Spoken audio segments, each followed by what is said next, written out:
Councilmember Archie. Here. Councilmember Bax. Here. Councilmember Miles. Here.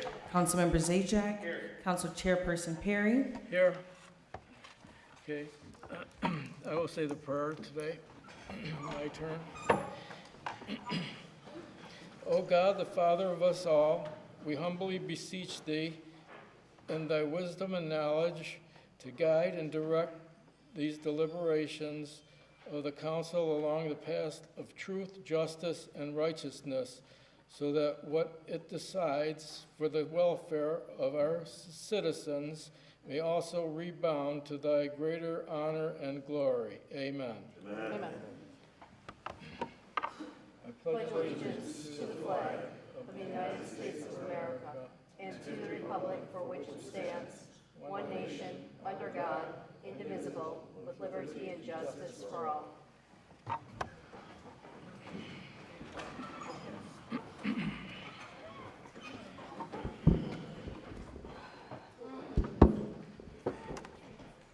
Okay.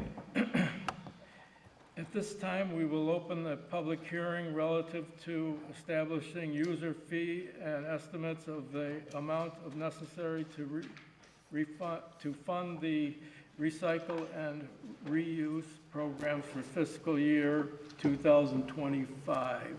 Do we have speakers? Yes, we do. And our first speaker is Gerald Sir. We always call it a squirrel.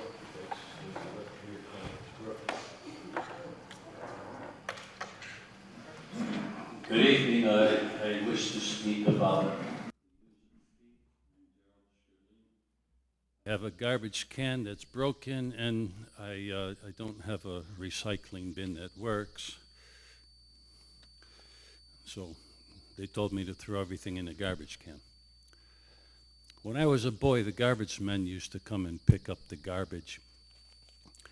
They were nice guys. Really burly, thick, heavy guys, black, white, and they were really quite friendly. They would come walking along the street next to the garbage can carrying trucks, push trucks, and they would walk into the backyard and pick up the garbage can. And back then we had coal furnaces too, coal furnaces. So we had to dump all our cinders in the garbage cans. And they'd come out and they'd grab those garbage cans and dump them in the big garbage truck. And surprisingly also, they would take those garbage cans and put them right back behind the houses. And that was all contained in the tax. The city didn't pay for it. We paid for it because we were the taxpayers. Well, I was a kid. I got things for free back then.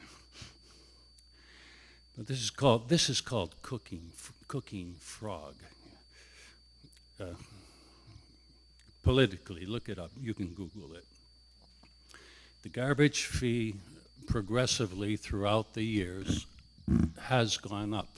But only now it went from being in our taxes to Deister's argument, and his only viable argument for establishing a garbage tote fee was they do it in Buffalo. That's a quote from the paper. They do it in Buffalo. So they do it in Buffalo, so we have to do it here. But one thing that they do in Buffalo is they progress. Look at all they did with the waterfront and these things. So if Buffalo did that by collecting garbage, I'd be surprised at that. But I would like to remind you also that according to the garbage fees, plastic and recycling, there's a lot of money in that. And it would be good to do a study on how much Niagara Falls brings in the amount of purchases and how much garbage we are throwing out, so that we could get we can get some good data for statistics to analyze all of this statistically. Because when we rely on our emotions and our gut feelings for things, every time I do that, Every time I do that, or every time I make a bet, the same.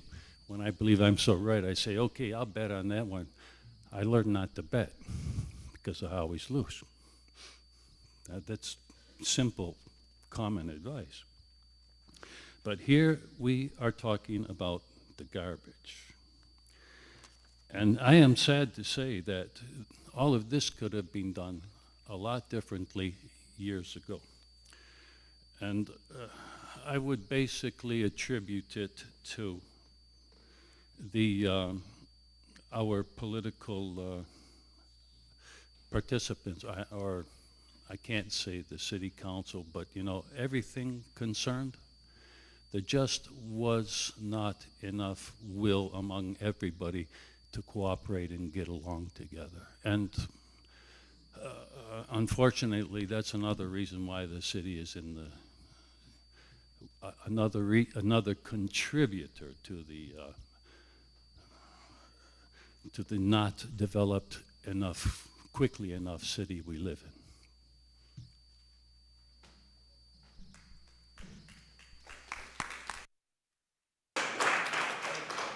Our next speaker is Mary Bayless.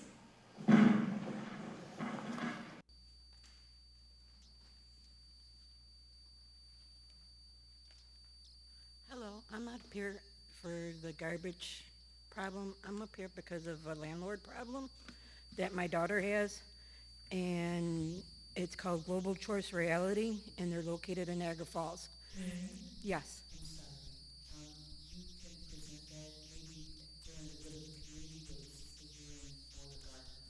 All right, you want me to wait? Yes, please. Okay, thank you. Thank you so much. Our next speaker is Mr. Ken Hamilton. Ken Hamilton, Niagara Falls, New York.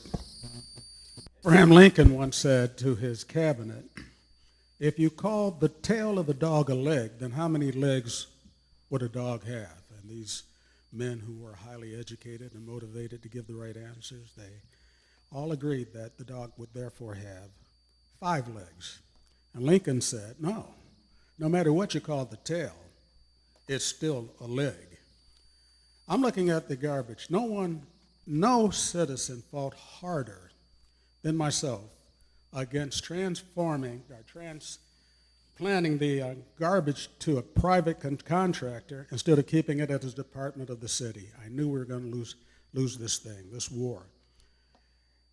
I was there. I told them that what would happen. I asked them to begin to do this thing in the second year of Donna Owens being the administrator. Nobody did anything until about a week before. We got to do something. And so we did business with the vendor that we had prior to this one. His representative said, right outside in this parking lot, just drop the bomb on them and we could pick up the pieces later on. Well, we haven't picked up the pieces yet because we're paying a double tax. When a city is incorporated, one of the things that they thought was important was sanitation as opposed to a village or something. We couldn't burn our garbage, and we had to buy these bins in order to do these things. My dad was a garbage man. In fact, my first job when I came home from the Navy is that I was a clerk typist for the city that registered these garbage men and all of the things that were associated with the cost and operation of garbage trucks. I knew what I was talking about. One of the things that we do is that we somehow pass what is already in our taxes off to some other part of where we had to get the same services. And then we raise the taxes to the same rate that it was before. We are ripping them off. And as we're sitting here talking about how much we should have in the budget for the garbage, no, what the chore should be is putting these things back into the city's budget as a budgetary item instead of as a separate item that makes the city go poorer and poorer and poorer, and the people are like that. We have to find solutions to this problem of folding all of this stuff back. The same thing with the water board. That we have a water board in order to take the debt off of the city's books and put it into an independent water board. thereby having more money. Elia just blew my mind, and I love Mayor Elia. She just thought that I was just about the best-looking man in Niagara Falls. She looks up at me and she tells me that we have to have this water board in order to take debt off of the city. And I said, just like with the water board, the garbage and these other things, but the garbage came later, that these are city responsibilities, taking the debt off of the city, which is clear indication that the city and its fine residents are not the same people. You guys are a corporation. I've talked about this in a lot of times, that you sit on the board of directors. The people that have to pay for any decisions that is made from this dais is just the common citizen who's been struggling for years in order to try to keep their properties up, pay their taxes, feed their kids, and all of those other kinds of things. We have to fold. Can't do much about the water board now, but what we need to do is to be honest with our citizens and say, yeah, garbage collection is a sanitation issue that benefits all of us, and that we need to put that back on the city taxes and do it that way. Find the way, you guys will be heroes. If you don't find the way, then, hey, the city will be just one great big giant zero. Thank you.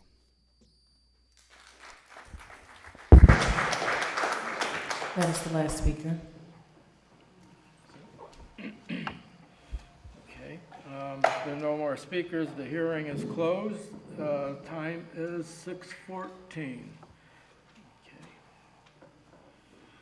Okay, we have no presentations for this evening.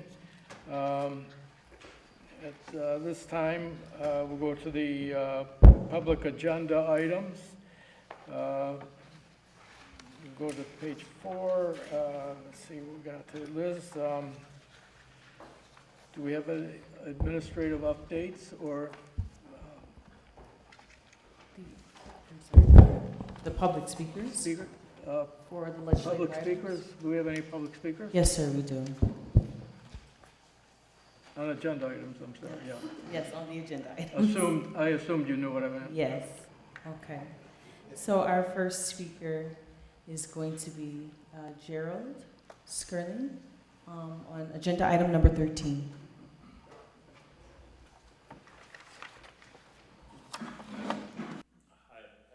Put agenda item 13 because it refers to the garbage cans again, but I did speak on them, so I do not wish to speak any more about the garbage cans. What agenda item would you like to speak on? I want to say all of them, all of the above, because I wrote here, the same as I said the last time.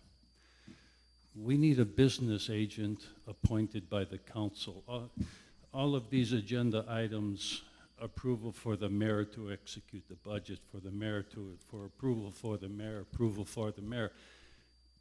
The mayor has to be out there on a pony leading a parade. He's not a businessman. We need a business agent. Yeah, the city's getting too big, and I believe we have too much money for the mayor to be handling these things. He's not a business agent. He's a mayor. He's a lawyer. He's a pretty good operator, but not the material we need for making contracts with multi-million-dollar businesses. Thank you. Thank you. Our next speaker is Vincent Cawley.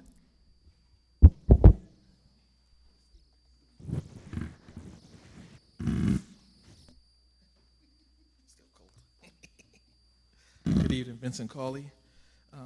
Agenda items number 1, just some questions. What is the status of this project? It's September 6, 2023, $1.3 million went out, and now here we stand. So where does the project stand, and how much money has already been spent? Not how much money has been allocated, not how much money has been set aside, how much money has already been spent. And if we're doing the dipsy-do flip-a-roo, where did the money for the ARPA funds go? If we're switching it, where did it go? That's number 2. That's agenda item number 1. Agenda item number 2, same thing. Where does the project stand? October 18th, 2023, $1.34 million. Where does the project stand? Not where the money is allocated. And also, if we're doing the dipsy-do flip-a-roo, Where did the ARPA funds go? Because it's supposed to be allocated from the school board. They were done allocating in October. That's what their date was. So did the city have a same date? Is it December 2024? And if the money wasn't able to be allocated, did we give it back? Where's the money? And how much money has already been spent? And what have we got for it? Agenda item number 3. Obviously, where does the project stand? How much money has been spent? But did we receive a formal quote or document from this company with the project? Again, September 6, 2023, $1.3 million. And now they want to come back for 172. And this is no knock to them.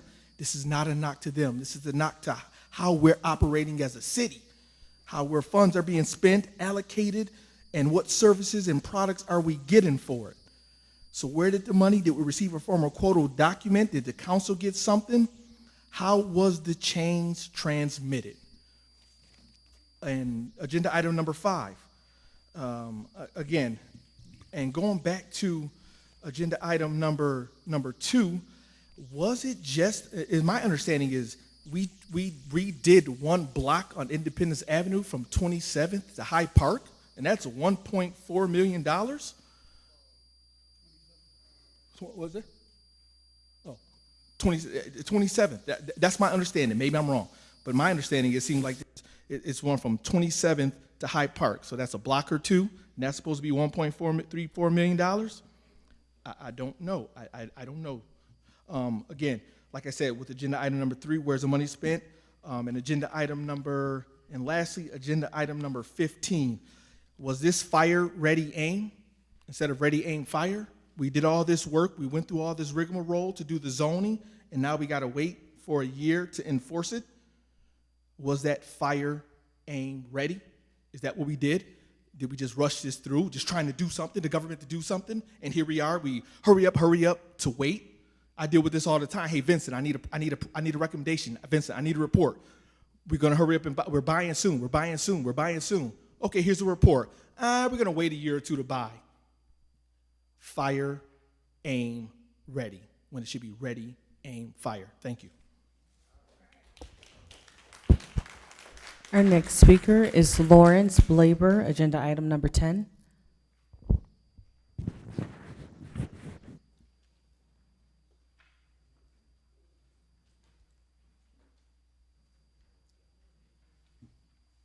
Hello.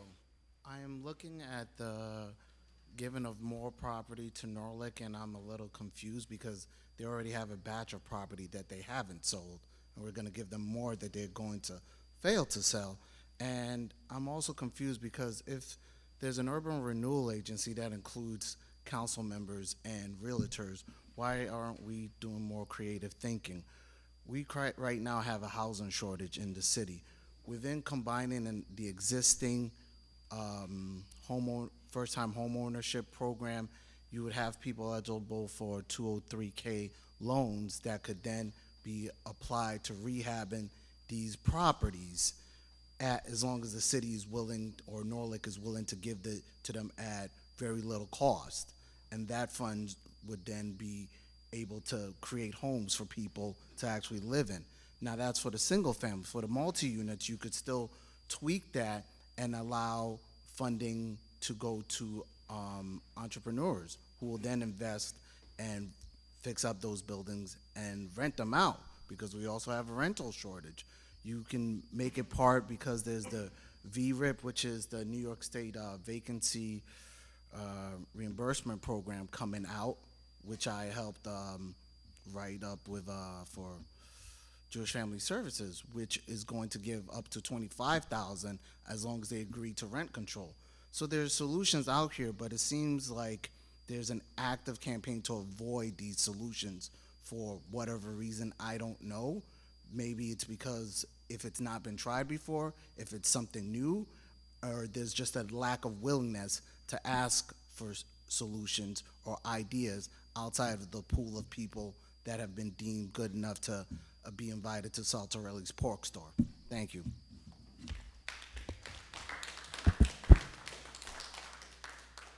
That's our last speaker.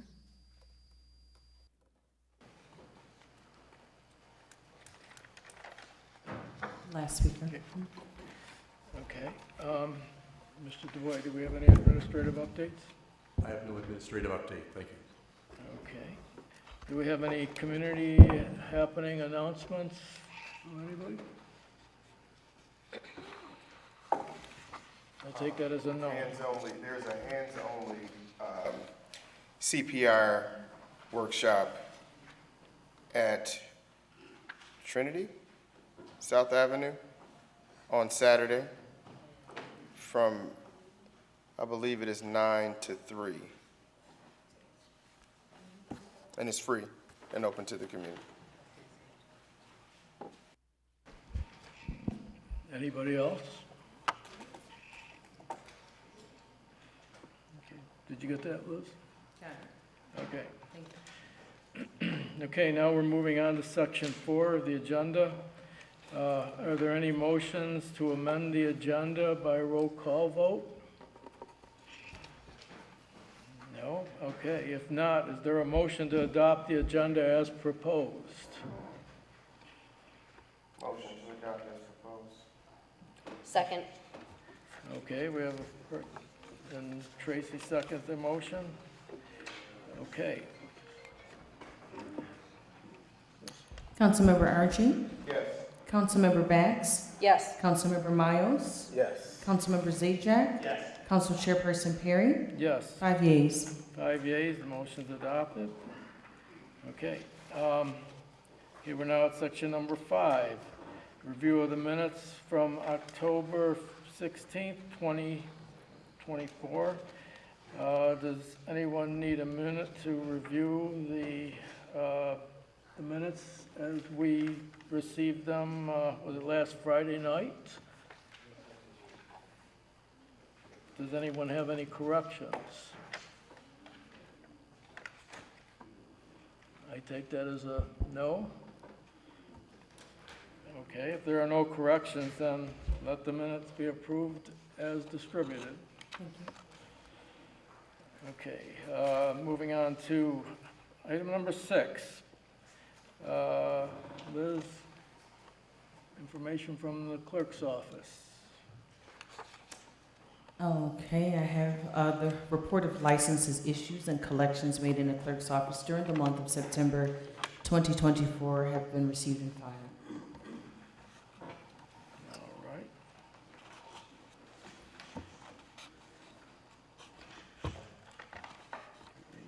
Noted and received.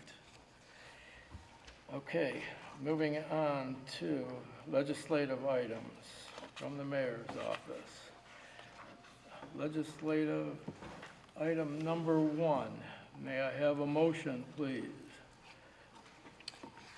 Yes, Mr. Chairman, I move the council vote to approve and authorize the mayor to execute a budget-neutral change order, number 1, that alters the funding source for a contract that was awarded to Regional Environmental Demolition, Inc. on September 6, 2023, relative to the 2023-2024 sidewalk replacement project as more fully outlined in the mayor's recommendation memo dated October 30th, 2024. Okay, may I have a second, please? Second. Okay, second from Mr. Zajac. Okay, I will not restate the motion unless there's a request. And do I have any opposition? Request for information? Request for information. Yes. Just speaking with corporate counsel before the meeting started, and if you could just help us to understand the change order and the movement of the ARPA funds, like, and where they're being redistributed to, if that's Right. what is that, even on a reimbursable cost. And I think it would explain 1, 2, and 3. So just to clarify, no ARPA funds have been moved yet. The item is to change the funding source that is paying the contractor Regional Environmental Demolition for its work on sidewalks throughout the city. So previously, when the contractor was awarded this job on September 6th of 2023, it was for $1.2 million. And at that time, the ARPA funds were allocated to cover the cost. This change order doesn't change the dollar amount of that original contract. What it does is it frees up ARPA funds and instead substitutes the New York State CHIPS allotment that the city has. So it's the ability to use CHIP funds to pay for this project. And it's essentially like changing payment from your savings account to your checking account. It's just a different funding source. Now, if this measure is passed this evening, it will free up the $1.2 million in ARPA funds. And as indicated by the mayor's memo, that freed up money can then be used to cover any environmental cost overruns related to two very large projects. One is at the Corporation Yard at DPW, and the other is at Gill Creek. Some of you may be familiar with Gill Creek if you've ever been to Hyde Park. Gill Creek runs through it, and there are areas where the shoreline has been damaged by erosion over the years, and there's going to be some rebuilding necessary there. And we anticipate that in both projects, there will be the very real potential of environmental cost overruns.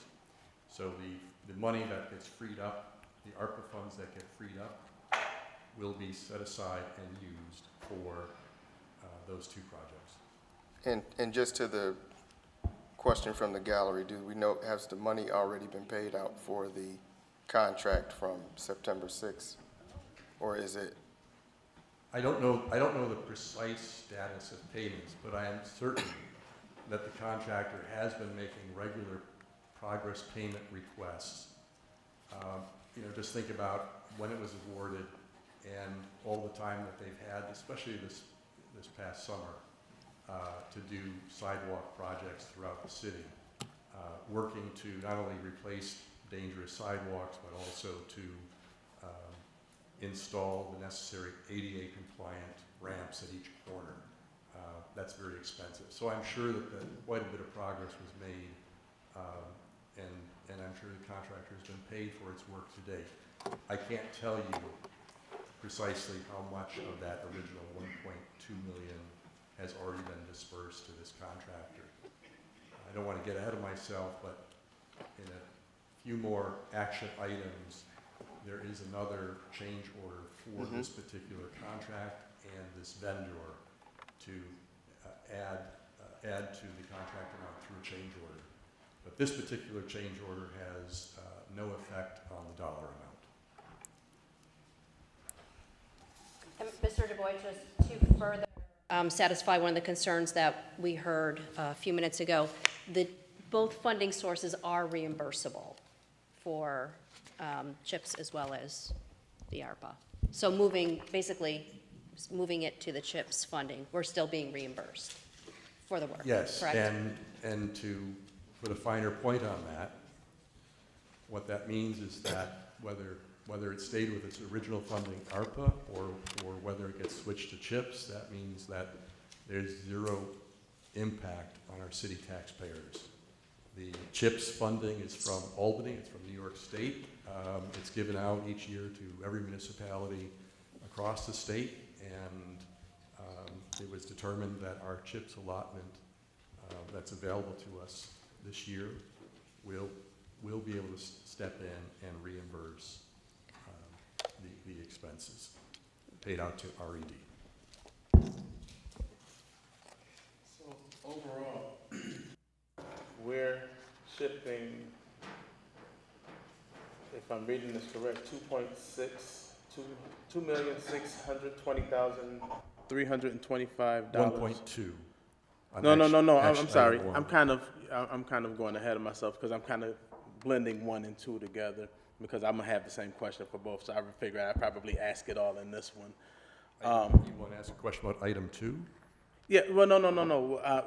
because it's asking the same thing. We're pretty much shifting, well, I'll say with one. Right now, we're shifting a little bit over with item one, 1.2 million, 1,281,685 from the ARPA funds to the CHIP funds. And, and I'm just going back from what I was told at a previous meeting that, our previous council already voted on every item that was going to be spent with the ARPA fund. Now, are we saying, and especially we're already into November and everything is to be allocated by December.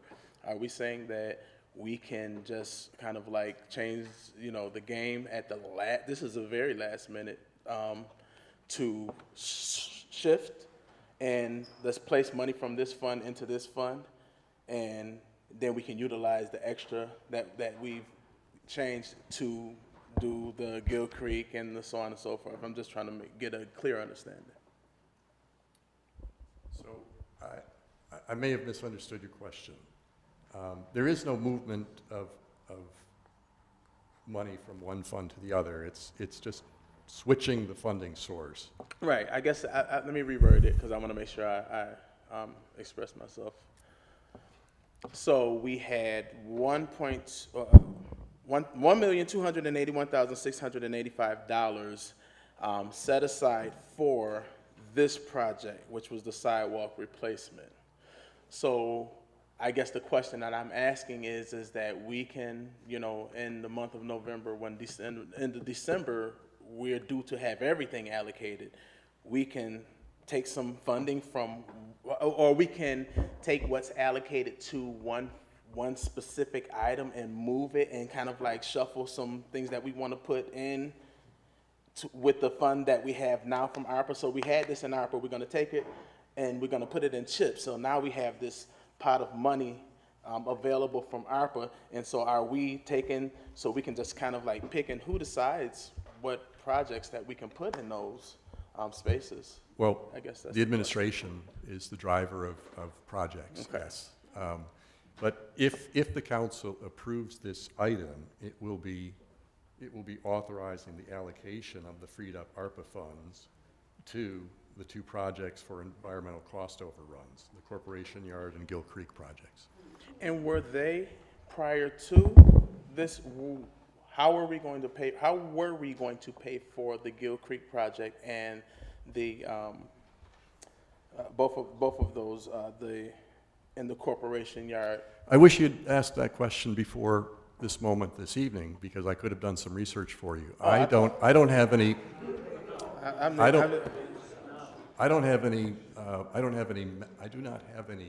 information about whether this council either in, I don't know, when did allocations start, 2020, I guess? I don't know if the council in 2020 or 21 or 22 or 23 actually passed any allocation for Gill Creek or Corporation Yard. I couldn't answer that one or the other. But if the council approves this action item, it will be authorizing the allocation of those ARPA funds, the 1.2 million, to those two projects.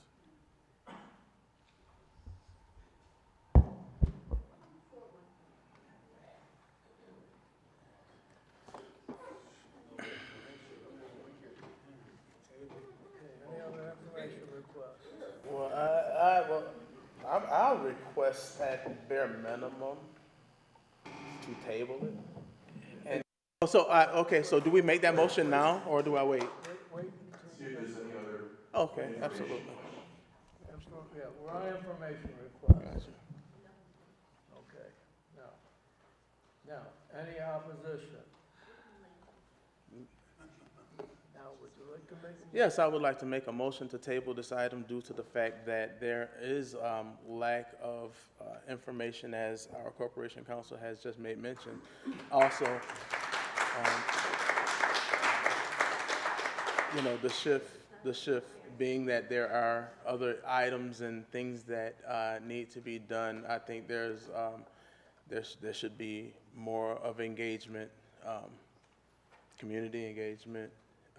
If we're gonna shift funds by the millions, or shift the allocation. We're gonna take this allocation, we're gonna put it here, and then we're gonna have an open pot of money. I feel like, it should be, more discussion instead of like, okay, we're just gonna put it towards this and that, if that makes sense. So, I digress. I'm saying is that I would like to make a motion to table this item due to those reasons. So what's been brought to the table is Councilman Miles has made a motion to table resolution item number 1. Is that correct? Yes, sir. Okay. Is there a second to the motion to table resolution number 1?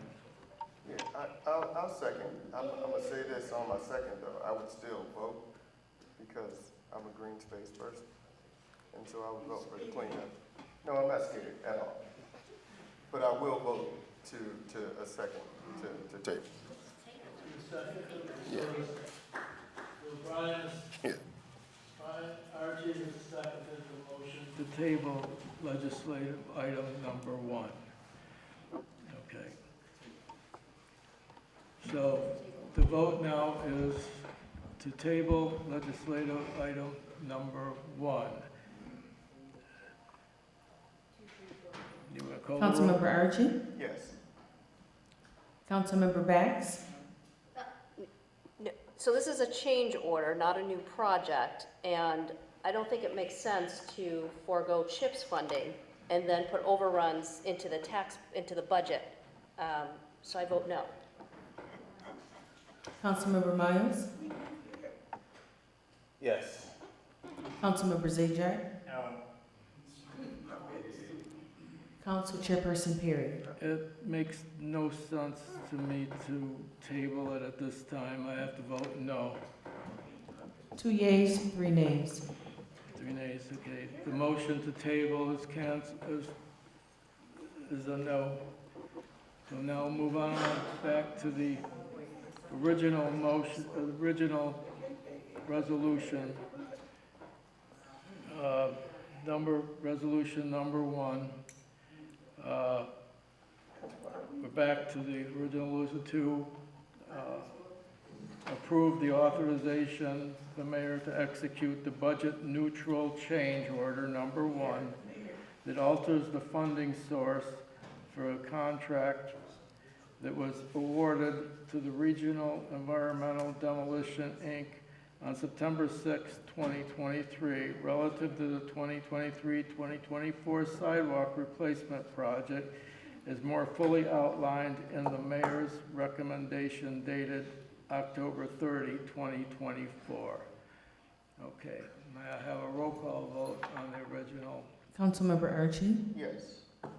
Councilmember Bax? Yes. Councilmember Miles? No. Councilmember Zajac? Yes. Council Chairperson Perry?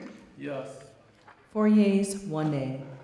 4 yeas, 1 nay. The motion is adopted. Moving on to resolution number 2. May I have a motion, please? Yes, item number 2.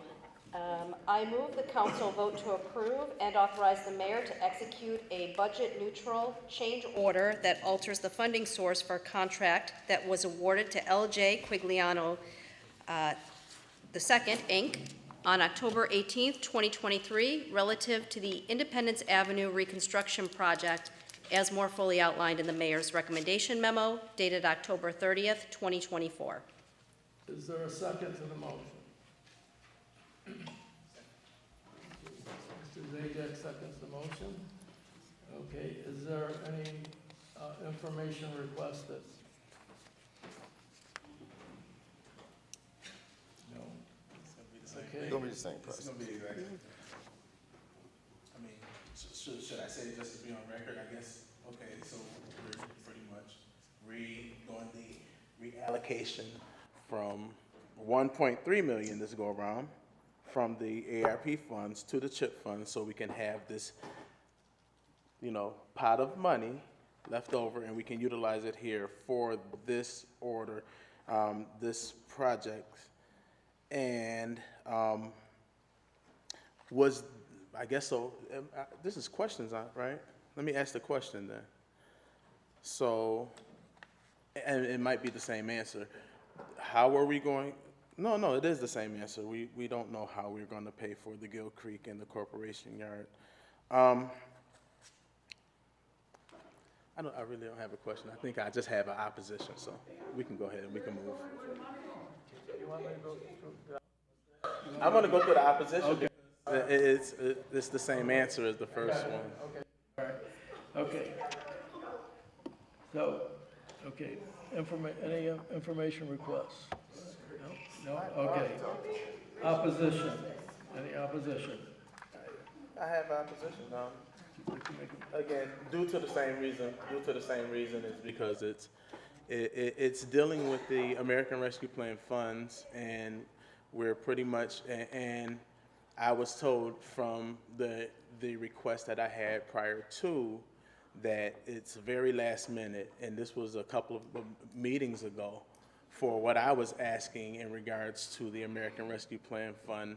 And then now I see us moving nearly a little over $2.6 million away from the American Rescue Plan funds to put in the CHIP fund, to have $2.6 million just hanging around to do a project that we don't even know how we were going to pay for it.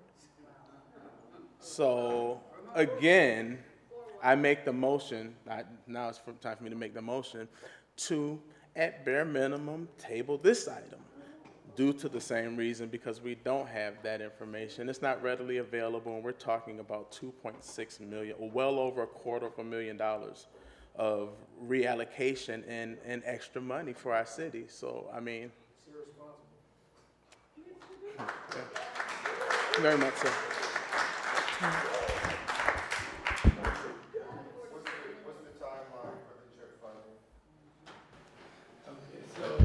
The CHIP. Hang on. Yeah, question. There's a motion pending, though, so I don't think a question can interrupt whether there's a second. I think we just have to, because there's a pending motion, and so that has to be acted upon. That's what I'm asking, that's what I was asking. Yep, Mr. Archie asked a question unrelated to the, So it has to be second first, is what you're saying, Well, before he can ask a question, right? I was, Okay. But it is related, right? well, that's what I was trying to get to, it was where are we at? I asked, is there any question? Nobody had a question, correct? So, but the issue is, right, we're talking about money being, us losing out on being able to utilize it, right? So like, if there's an issue with the CHIPS money and it's going away, like when is it over? Is it December 31st issue that we have to spend it or lose it, another one of those type things? So that we can.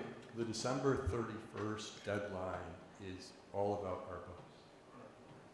So if this money is not reallocated, it will stay with item number 2, the ARPA money of $1.3 million.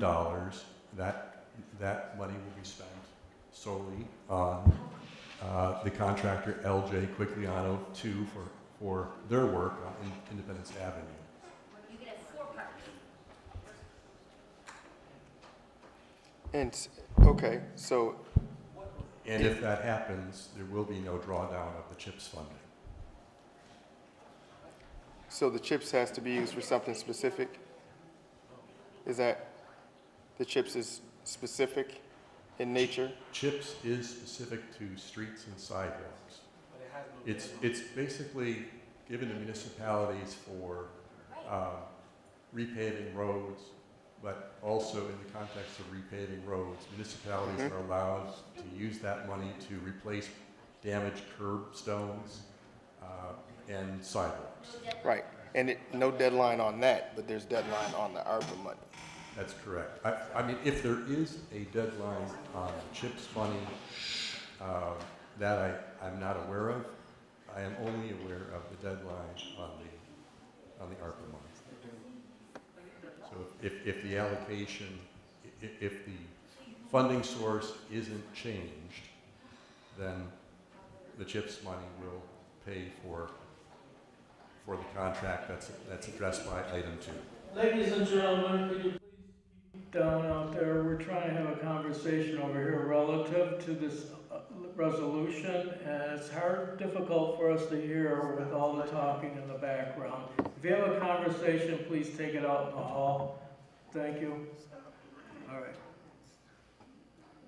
Mr. DuBois, could you repeat that last part? Because we had so much talking going on over there with... I'll just reiterate that the deadline is the end of the year in terms of ARPA allocations. And if the allocation isn't changed for this particular project, then the CHIPS money will end up paying for the contractor's work.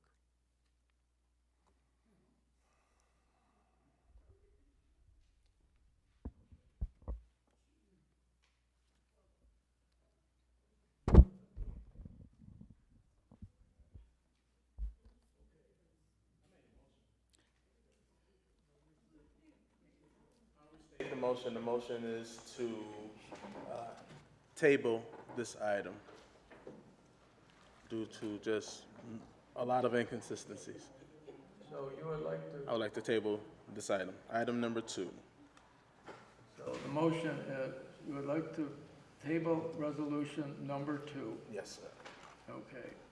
Do you have a second to the motion to table resolution number 2? A second to that motion? Second. Okay. Brian Archie, second to the motion to table resolution number 2. Councilmember Archie? Yes. Councilmember Bax? No, I just don't see how it makes sense. Councilmember Miles? Yes. Councilmember Zajac? No. Council Chairperson Perry? No.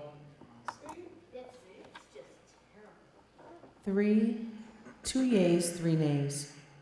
Okay. Resolution to, the motion to table resolution number 2 has failed.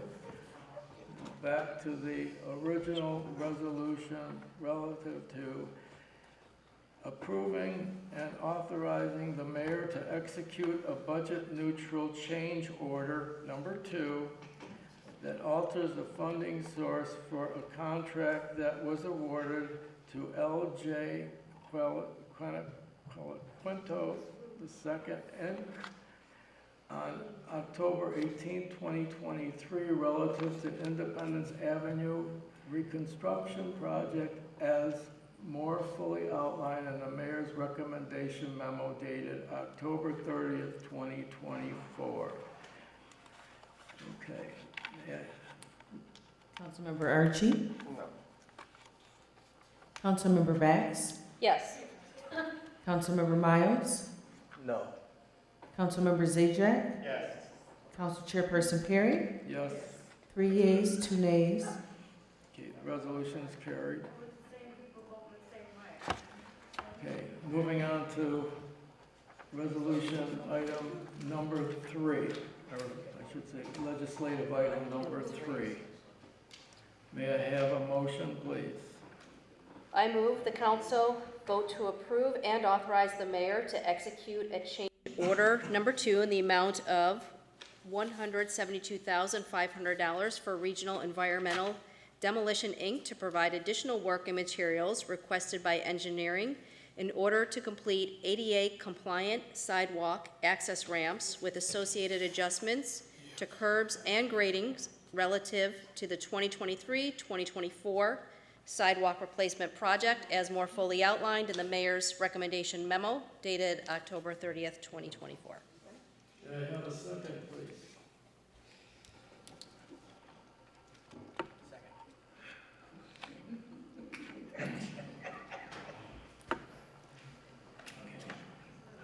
Okay, is there any information request on that?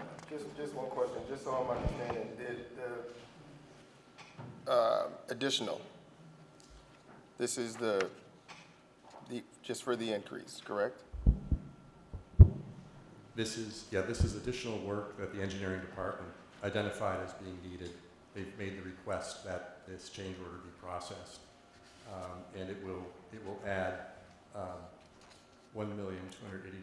I'm sorry, I misspoke. 172. It will add $172,500 to the original cost of the project, and given the prior vote,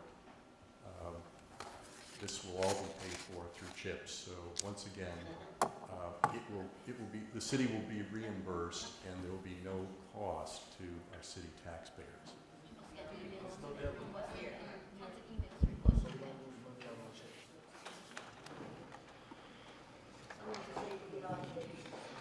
Any other information requests? Okay, any opposition? Councilmember Archie? Yes. Councilmember Bax? Yes. Councilmember Miles? Yes. Councilmember Zajac? Yes. Council Chairperson Perry? Yes. 5 yeas. Motion's carried. Legislative item number 4. May I have a motion, please? Yes, I move the council vote to approve and authorize the mayor to execute a change order number 3 in the amount of $105,495.48 for additional work and materials provided by L.J. Quigliano II, Inc., at the direction of engineering to extend repaving limits for $48,705 and repair 2 areas of sewer failures for $56,790.48 relative to the Independence Avenue reconstruction project as more fully outlined in the mayor's recommendation memo dated October 30th, 2024. May I have a second, please? Second. And any information requests? So, with this being, so this is the same project? Same company?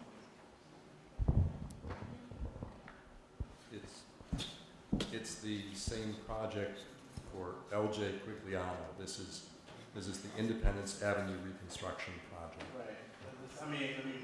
Is this the same project as agenda item number 1? I believe you're correct. Okay, so, which kind of like strengthens the reason why I would like to table these items, because we're talking, we're shifting funds or shifting allocations. Huh? Well, yeah, it's done. So we shifted. So now we're talking about the same project for more money, right? That's correct.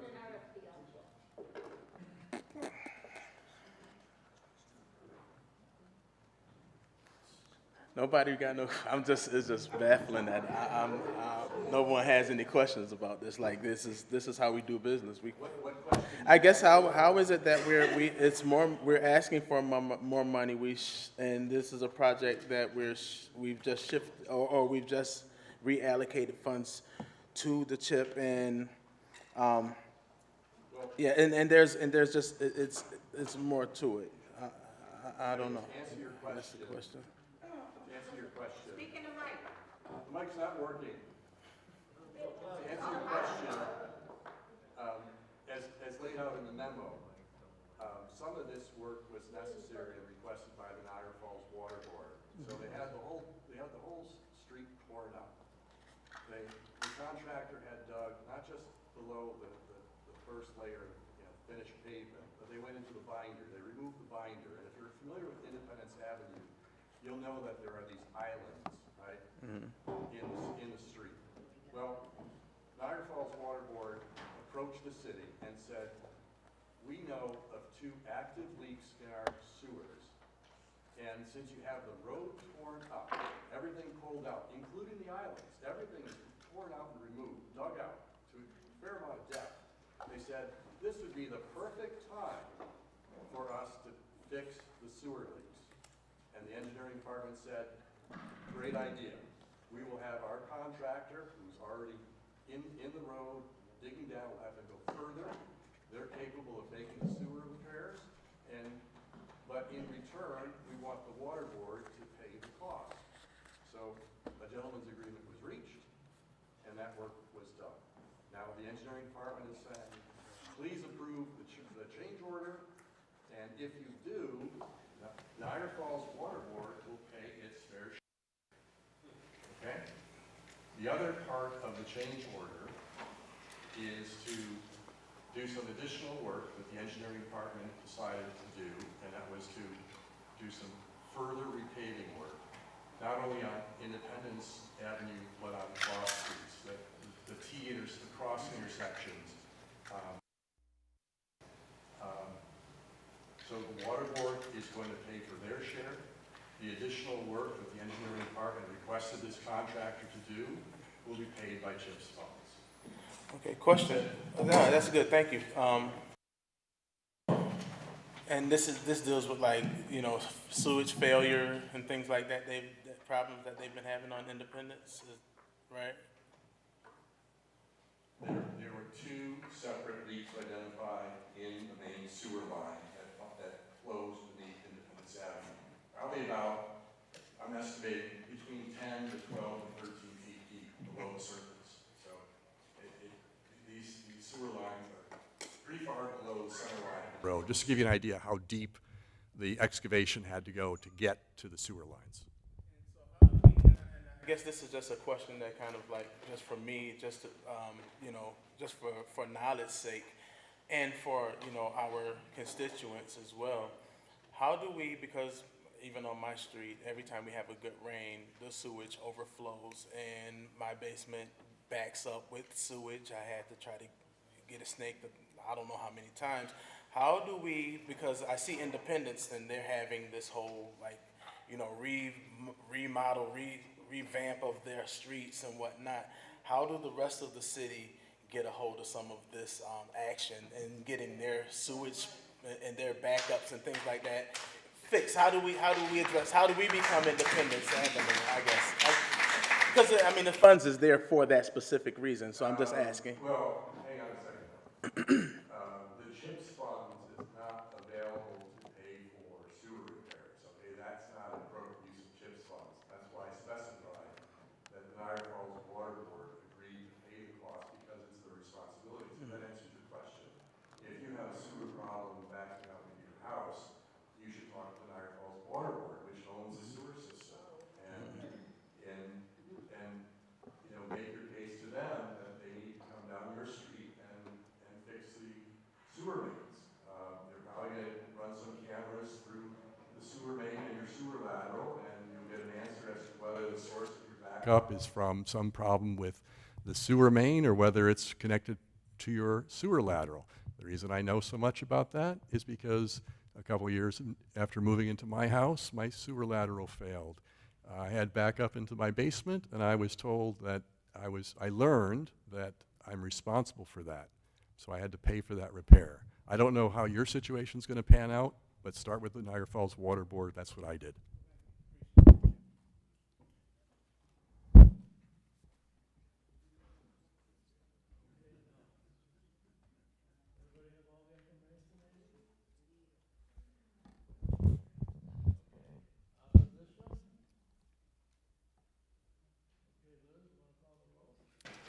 Councilmember Archie? Yes. Councilmember Bax? Yes. Councilmember Miles? Yes. Councilmember Zajac, Yes. Council Chairperson Perry? Yes. 5 yeas. 5 yeas, the motion's adopted. Okay, moving on to our next resolution. May I have a motion, please? I move the council vote to approve and authorize the mayor to execute a change order in the amount of $136,354, which will cover the costs of labor and materials that Patterson Stevens, Inc. will provide to replace a failed sand filter tank for the city pool at D'Amelio Park on Center Ave, Inc., and also designate the same dollar amount of available ARP funds for appropriation as needed to pay that contractor as more fully outlined in the mayor's recommendation memo dated October 30th, 2024. May I have a second, please? Second. Any information requests? Yes. So this was, the contract was given out to Patterson Stevens back in February of this year. And the pools, of course, have been closed since school started. I guess one of the questions I have is like, who does the inspections when it comes down to, like, if we're gonna, because I remember they were, like, when the pool was being worked on, like, if there's an apparatus that's been operating in this pool for over 34 years, and we're going to rehab the pool, wouldn't that apparatus, like, if anyone that does this work and they have the sense that God gave a worm in a rainstorm, would know that if this apparatus is that old, this probably should be replaced and repaired. So how is it that this is done, you know, this is February, they get this, get the contract, and then now we're here again in November, you know, and we're talking about an additional $136,000 worth of fun. Like, when did they find out that, because the pool was operative this summer, I seen kids swimming in it, so when did they find out that they had this problem? And then this is a new item that's being added to the American Rescue Plan Fund again. I don't have a specific date for you, but all I can say is I just point your attention to the memo which the engineering department contributed to. It states this past summer, the sand filter for the pool at D'Amelio Park, located on Center Avenue, was found to be leaking. So I don't know when it started leaking. I can't make an assumption that it was leaking before Patterson Stevens noticed it was leaking, or before engineering noticed it was leaking. All I can tell you is that it's leaking. Engineering has told us through this memo that it needs to be replaced, and Patterson Stevens is still available to do the work. It's dug out right now. Right. Right. And so what, they just dug it out like right after they closed it this summer? They've been there for a couple of months. For a couple of weeks, I guess that's, Since they drained it. So the pool season ended, and Patterson is replacing the concrete work of the pool, is what you're telling me, Mr. Archie. Been there since Yeah. they drained it. Yeah. So, and that was part of the original contract amount. Now, when Patterson Stevens was hired by this council on February 21st, it was for pool rehabilitations for multiple locations. It wasn't just for D'Amelio Park, but obviously they're there and they're working. It would make sense that as long as they're there and working, this would be a perfect time to replace the failed and leaking tank. so the $760,000, was that like a blind estimate because they didn't have it dug out and they were just kind of like guessing? Like, this is probably what, a roundabout figure of how much it would cost? Or did they actually did someone actually Well, investigate it? I don't have the underlying bid documents to answer your question. I would be surprised, though, if the bid was just based on a guess.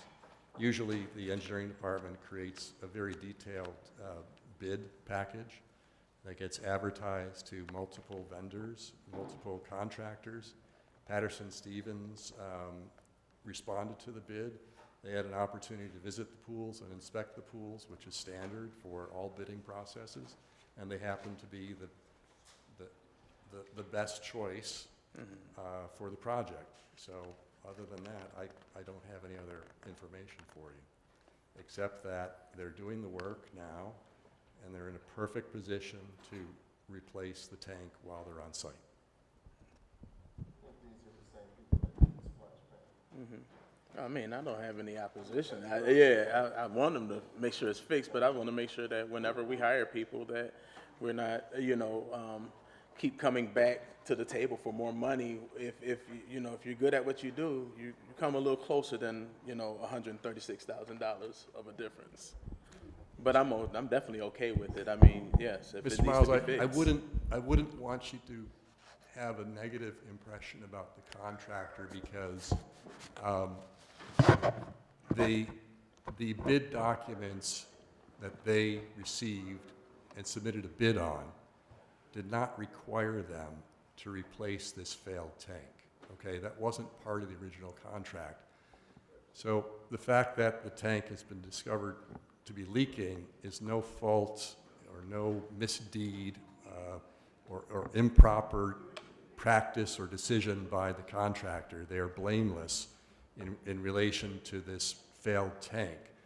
Now that it's been discovered, the point is they're there, they're qualified, they're doing work on the pool. This is the perfect time for them to replace the tank. It was unanticipated, that's why it's called a change order.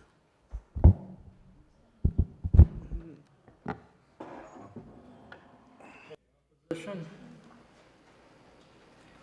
All right, Liz. Councilmember Archie? Yes. Councilmember Bax? Yes. Councilmember Miles? Yes. Councilmember Zajac, Yes. Council Chairperson Perry? Yes. 5 yeas. 5 yeas, the motion's carried. Moving on to legislative item number 6. May I have a motion, please? Yes, number 6. I move the council vote to approve and authorize the mayor to execute a change order number 2 in the amount of $259,000, which will be reimbursed by the Niagara County Brownfield Development Corporation, such expense being necessary to pay the cost of labor and materials that Mark Cerrone, Inc. will perform to complete soil remediation beneath 2 fueling canopies at the former Junior's Truck Stop, as more fully outlined in the mayor's recommendation memo dated October 30th, 2024. May I have a second?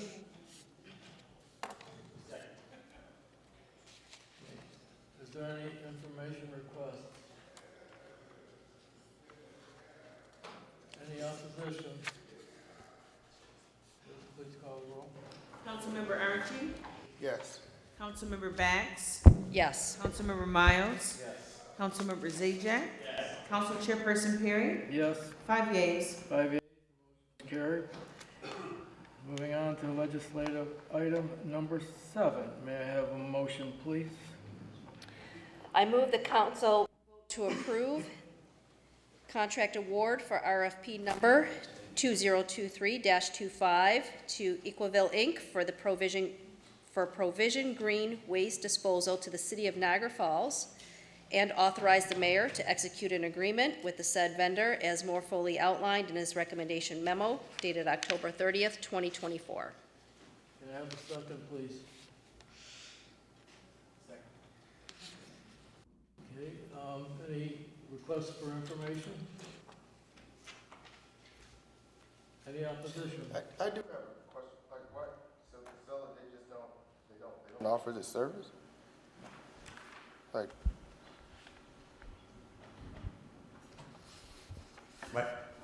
My recollection is that the Equaville bid on this particular part of a very large bid package was financially the better deal.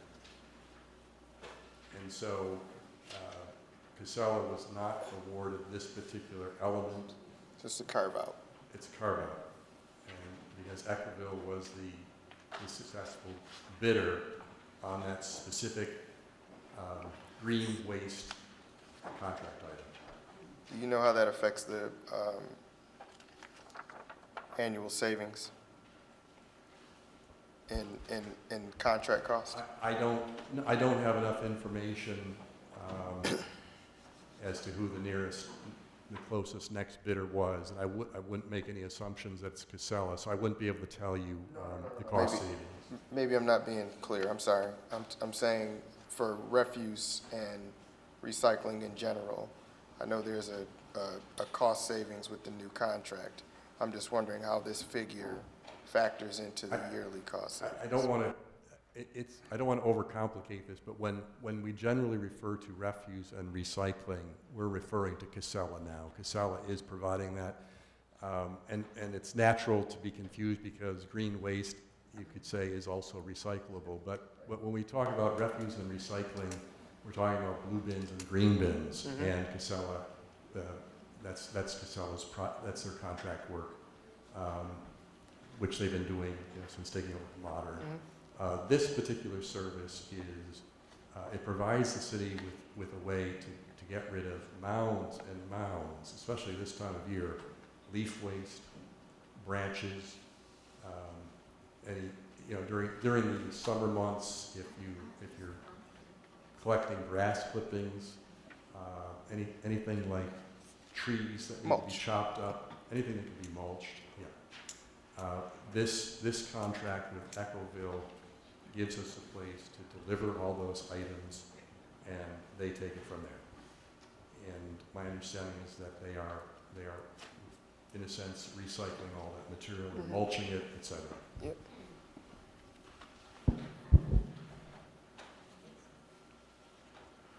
Okay, well said. Any opposition? Okay, Liz, please call the roll. Councilmember Archie? Yes. Councilmember Bax? Yes. Councilmember Miles? Yes. Councilmember Zajac, Yes. Council Chairperson Perry? Yes. 5 yeas. 5 yeas, the motion's carried. Moving on to resolution number 8. Can I have a motion, please? Yes. I move the council vote to approve the recommendation of the planning board that the city council grant the applicant, Indian Ocean LLC, doing business as Courtyard by Marriott, a revocable license to encroach upon the city's right-of-way on that portion of Buffalo Avenue that abuts the applicant's 3 parcels upon which the Marriott Hotel currently operates, and authorize the mayor to execute an encroachment agreement with the applicant as more fully outlined in his recommendation memo dated October 30th, 2024. Okay, may I have a second, please? Okay, any information requests? Just a clarifying question, has the owner signed the agreement yet? The encroachment agreement? No, actually, that requires this council's approval for the mayor entering into that encroachment agreement. So we're going to wait for the council to authorize that, and then we have an encroachment agreement, a standard encroachment agreement after this council votes for it. If the council votes for it tonight, I will be working on tailoring it to this particular application of an encroachment on behalf of the mayor, and then the mayor will review it, and then it will be sent around for signatures. That couldn't be done until council approves it. Mr. DuBois, because I did read in here that there would be 2 pillars that would be erected on that property and the canopy overhang. So does that, is the city released of liability if something were to happen and the Marriott builds upon that area? Are they now responsible since it's their structure? You're right to be concerned and ask those liability questions. The good news is that is what the encroachment agreement will cover. It's going to cover the owner's responsibility to indemnify the city against all claims or causes of action arising out of their use of the right-of-way. And it's going to require them to maintain insurance that names the city as an additional insured. So those are loss risk measures that we impose in these situations, and they're appropriate because, as you pointed out, they will be actually constructing that canopy on the city's right-of-way. Now, the right-of-way, just so everyone understands, it's more than just the street. When we talk about right-of-way, you think about the center line of the road, and from either direction from that center line, if you point one way or the other, you're pointing usually at a curb and maybe an area of grass and some sidewalk. And basically, the right-of-way extends from the center line of the road to the adjacent property owner's boundary line, to the property line of the private property. And in this case, it's surprising when you look at the attachment that was provided to you. The right-of-way extends pretty far past the sidewalk. and we see this on occasion, it goes quite deep into property that the passerby might just assume belongs to the hotel, but it doesn't. So the diagram sort of maps out the extent of the right-of-way, and that allows us to identify all the encroachments that are being proposed by the property owner. So it's not just the canopy, it's also the new driveways that they're installing, the new curbing that they're putting in. Those are all examples of other types of encroachments that they need from the city, and the encroachment agreement will cover all of it. Thank you. Okay, any other information requests? Opposition? Okay, call the roll, please. Councilmember Archie? Yes. Councilmember Bax? Yes. Councilmember Miles? Yes. Councilmember Zajac? Yes. Council Chairperson Perry? Yes. 5 yeas. 5 yeas, motion's adopted. Moving on to item number 9. May I have a motion, please? Yes, I move the council vote to approve and authorize the mayor to execute any deeds or other documents necessary to effectuate the sale of city-owned real property at 429 6th Street to John C. Glenny and Michelle Balmer Glenny as more fully outlined in the mayor's recommendation memo dated October 30th, 2024. May I have a second, please? Any information requests? This is a lot, right? Of course, because the property was demolished. Yes, it's currently a vacant lot. 2100. Any opposition? Okay, Liz? Councilmember Archie? Yes. Councilmember Bax? Yes. Councilmember Miles? Yes. Councilmember Zajac? Yes. Council Chairperson Perry? Yes. 5 yeas. 5 yeas, motion's carried. Moving on to item number 10. May I have a motion, please? Yes, I move the council vote to approve and authorize the mayor to execute an early access agreement with Norlec relative to 8 properties that it seeks to purchase from the city as more fully outlined in the mayor's recommendation memo dated October 30th, 2024. Okay, may I have a second, please? Second. Okay. And any information requests? Just to make sure we're clear, these are the same properties from earlier in the year, correct, that are on the website that they acquired first couple of months of the year? They are, well, they have not acquired them. What happened more than several months ago is the council was asked to approve the transfer of the 8 properties to Norlec. What occurred was a complication in that when Norlec started the process of taking titles for the properties, they objected to the back taxes still being owed on the parcels, and we had a discussion with Norlec that when they requested the properties, they were supposed to do their own due diligence, and we received no request to ask the council to forgive back taxes. So in the meantime, there's been further discussions between Norlec and the city. Norlec is still interested in proceeding on those 8 properties. I anticipate that we will be bringing an action item to you so that we can have you reapprove the transfer, but also consider Norlec's new request that the back taxes that have accumulated on those 8 properties be forgiven, but that will be at a later evening. For purposes of this action item, we've done this before with Norlec.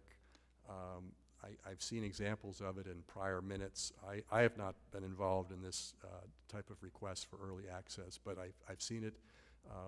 My predecessor processed some early access agreements with the council, so it's not new. What it does is it gives Norlec, even though they don't own these 8 properties, it authorizes them to enter the properties and most importantly, stabilize things. If there's, for example, a leak in the roof, they can have their contractor secure that so that there's no additional water damage to the interior of a building. That's just one illustration of what they can do and what the value is of giving them early access. I think 'cause one of the biggest things that I try to advocate for is home ownership.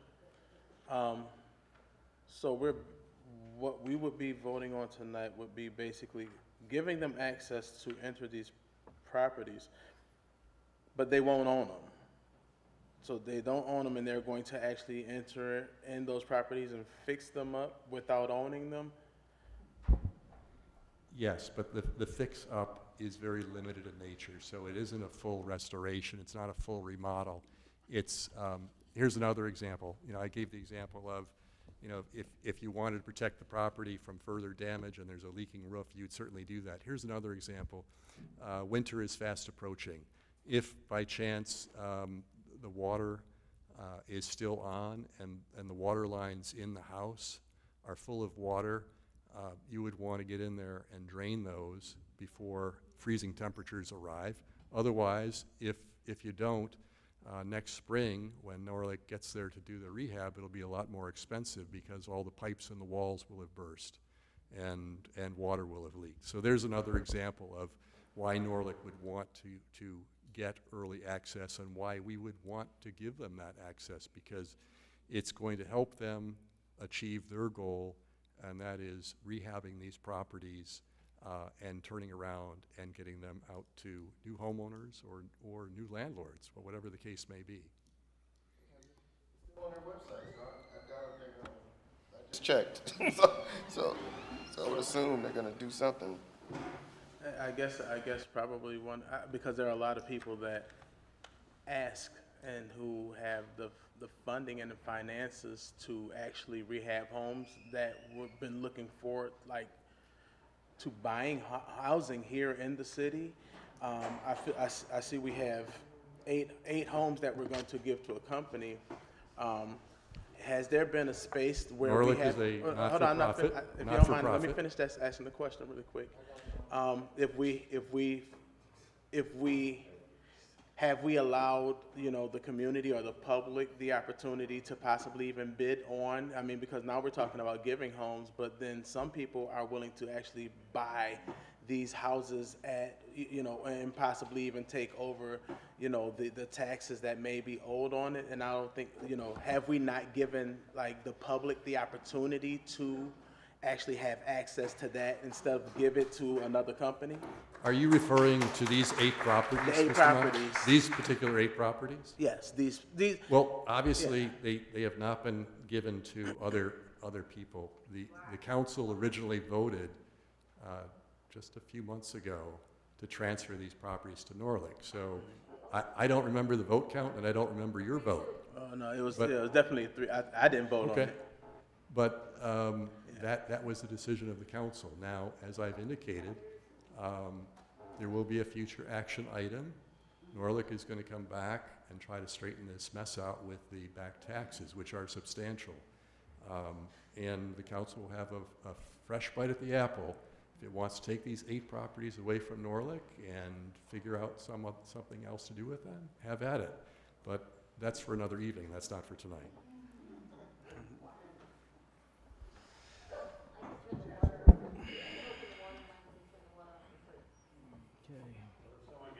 No questions out? All right, opposition? All right, Liz, go ahead. Councilmember Archie, Yes. Councilmember Bags, Yes. Councilmember Miles, No. Councilmember Zajac, Yes. Councilmember Perry, Chairperson Perry, Yes. 4 yeas, 1 nay. Okay, motion's adopted. Moving on to item number 11. Where are we? May I have a motion, Yes. please?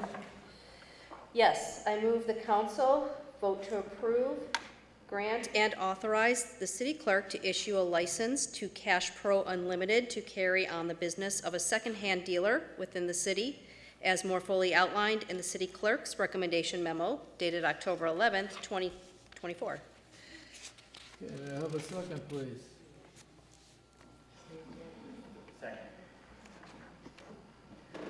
Okay, is there any information request? Any opposition? Okay, Liz, go ahead. Councilmember Archie? Yes. Councilmember Bax? Yes. Councilmember Miles? Yes. Councilmember Zajac, Yes. Council Chairperson Perry? Yes. 5 yeas. 5 yeas, motion's carried. Moving on to number 12. May I have a motion, please? I move the council vote to approve a property damage settlement payment of $4,770.05 to Brenda and Philip Baptiste that will fully resolve their pending claim against the city for damage to their home as more fully outlined in the Acting Corporations Council's recommendation memo dated October 30th, 2024. Okay, can I have a second, please? Second. Okay, information requests? Opposition? Liz, call the roll, please. Councilmember Archie? Abstain due to conflict of interest. Councilmember Bax? Yes. Councilmember Miles? Yes. Councilmember Zajac, Yes. Council Chairperson Perry? Yes, 4 yeas, 1 abstention. motion's carried. Moving on to resolution number 13. May I have a motion, please? Yes, I move the council vote to approve resolution relative to adoption of fiscal year 2025 user fees to fund 82.6% of the estimated cost of the recycling and refuse program for next year. May I have a second, please? Second. May I have anybody for information requests? Yes. So, do we have, and I just want to make sure, because I could have been reading it wrong. Is it like a surplus that we have from the 2024 that we're actually be reaching from to actually cover next year's, that 80? No. There is no surplus being generated by the user fees. Okay. Just like the proposal for 2025, the user fees that were collected in 2024 only covered roughly 82% of the actual cost of the garbage and recycling program for the city. So, I know that Exhibit A has our, Exhibit A, we have right Yeah, there. that's right. It Right. tells you what the costs are. Right, and there's no difference unless my eyes are deceiving me, there is no difference from 2024 and the 2025 proposed rate, right? No, the revenue. that's correct. There is no difference. Right. So we're sticking to the same rate, just like last year, just like for 2024, user fees only cover 82.6% of the cost. That'll be repeated next year. And just to follow logically, because someone pointed out that each year the cost of the garbage and recycling program goes up, well, that means, the difference has to be made up. And the difference is made up out of the general fund, which is the city taxpayer.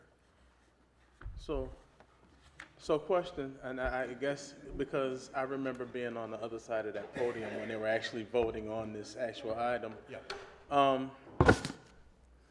Is it safe to say that this refuse fee is literally a tax disguised as a fee because it's going to continuously go up? And then, because from what I heard, we're going to lose X amount of police officers, we're going to lose firefighters and so on and so forth.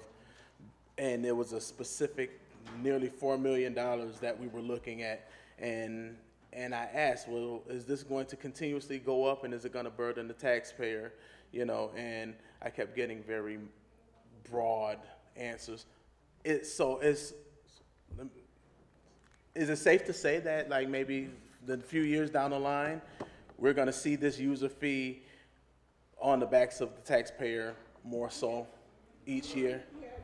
I don't have a crystal ball to predict the future. It will grow up. If you asked me up. last year, Tom, what do you think is going to happen with the user fee for 2025? I'd say I don't know.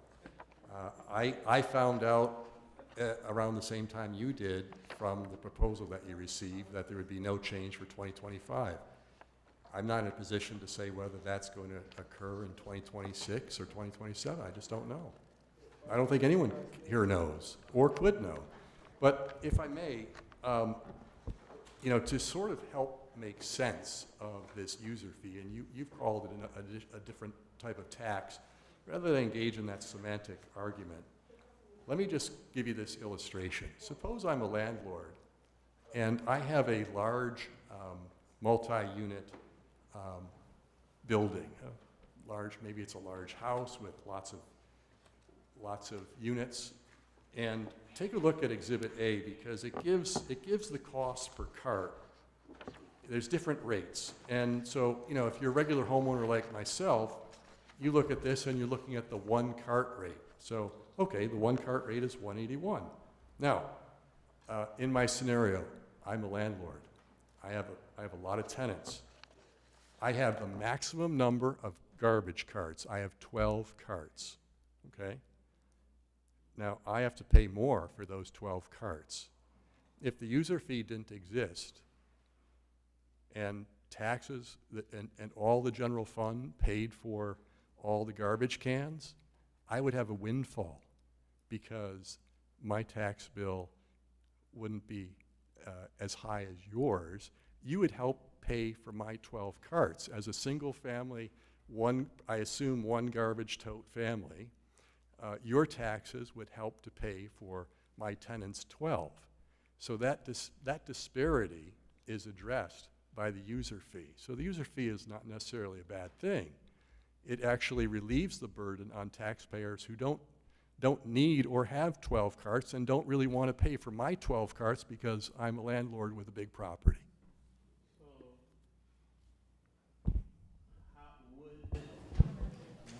Is it possible for the council to even readdress this whole idea and even possibly go back to, as one of our constituents had made, the statement, to it being a city-owned, city-ran, collection instead of? I mean, is there a savings in that?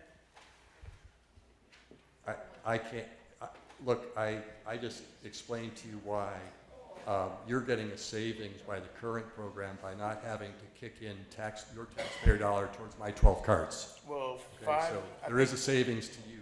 Well, prior to these carts and the totes McGoat and all of this other foolishness that came from the last administration, we didn't have $4 million of tax being put on the burdens of the people. We didn't have a user fee then. So that was a saving. So I'm just saying, right now, we have more money that we're paying. We already had nearly $4 million of more tax, and we call it a fee, but I call it a tax. We already have that. We're paying that now, and then what we're saying is it's going to continue to grow. I'm not asking you how much is it going to grow. I'm not expecting you to have that answer. Or is there even a formula to that? Or maybe next year it could be $6 million. I don't know. You don't know that. None of us know that. My thing is that it's the formula, and what we're dealing with is it's more money. And before this user fee, that was $4 million worth of savings that the city had. So now it's 4.8. So I'm just so it's just. That's just a question. I get it. So in terms of what the council can or can't do, let me just help everyone focus that what's happening tonight, what you're being asked to do is actually a requirement of the city charter. So first off, if you don't like what you're being required to do, you would have to make some effort to amend the city charter between now and this time next year. But at the moment, the city charter says what it says, and that is you're required to hold this hearing, you're required to review the figures that have been given to you, and to vote on it.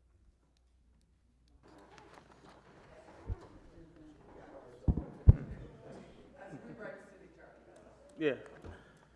That's a charter, that's like a charter commission, right? Is what we're talking about? That would be for us to actually come and sit with the charter and kind of like re-go over it and revamp it. That's what that's considered. I just want to make sure that my wording is right. That is a way to address changes to the charter.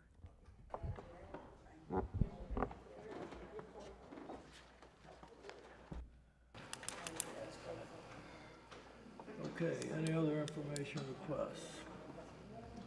Any opposition? All right, Liz. Councilmember Archie? Yes. Councilmember Bax? Yes. Councilmember Miles? No. Councilmember Zajac? Yes. Council Chairperson Perry? Yes. 4 yeas, 1 nay. 4 yeas, 1 nay. Motion's carried. Okay, moving on to resolution number 14. May I have a motion, please? Yes, I move the council approve the resolution relative to the appointment of Commissioner of Deeds in the city of Niagara Falls, New York. May I have a second, please? Okay.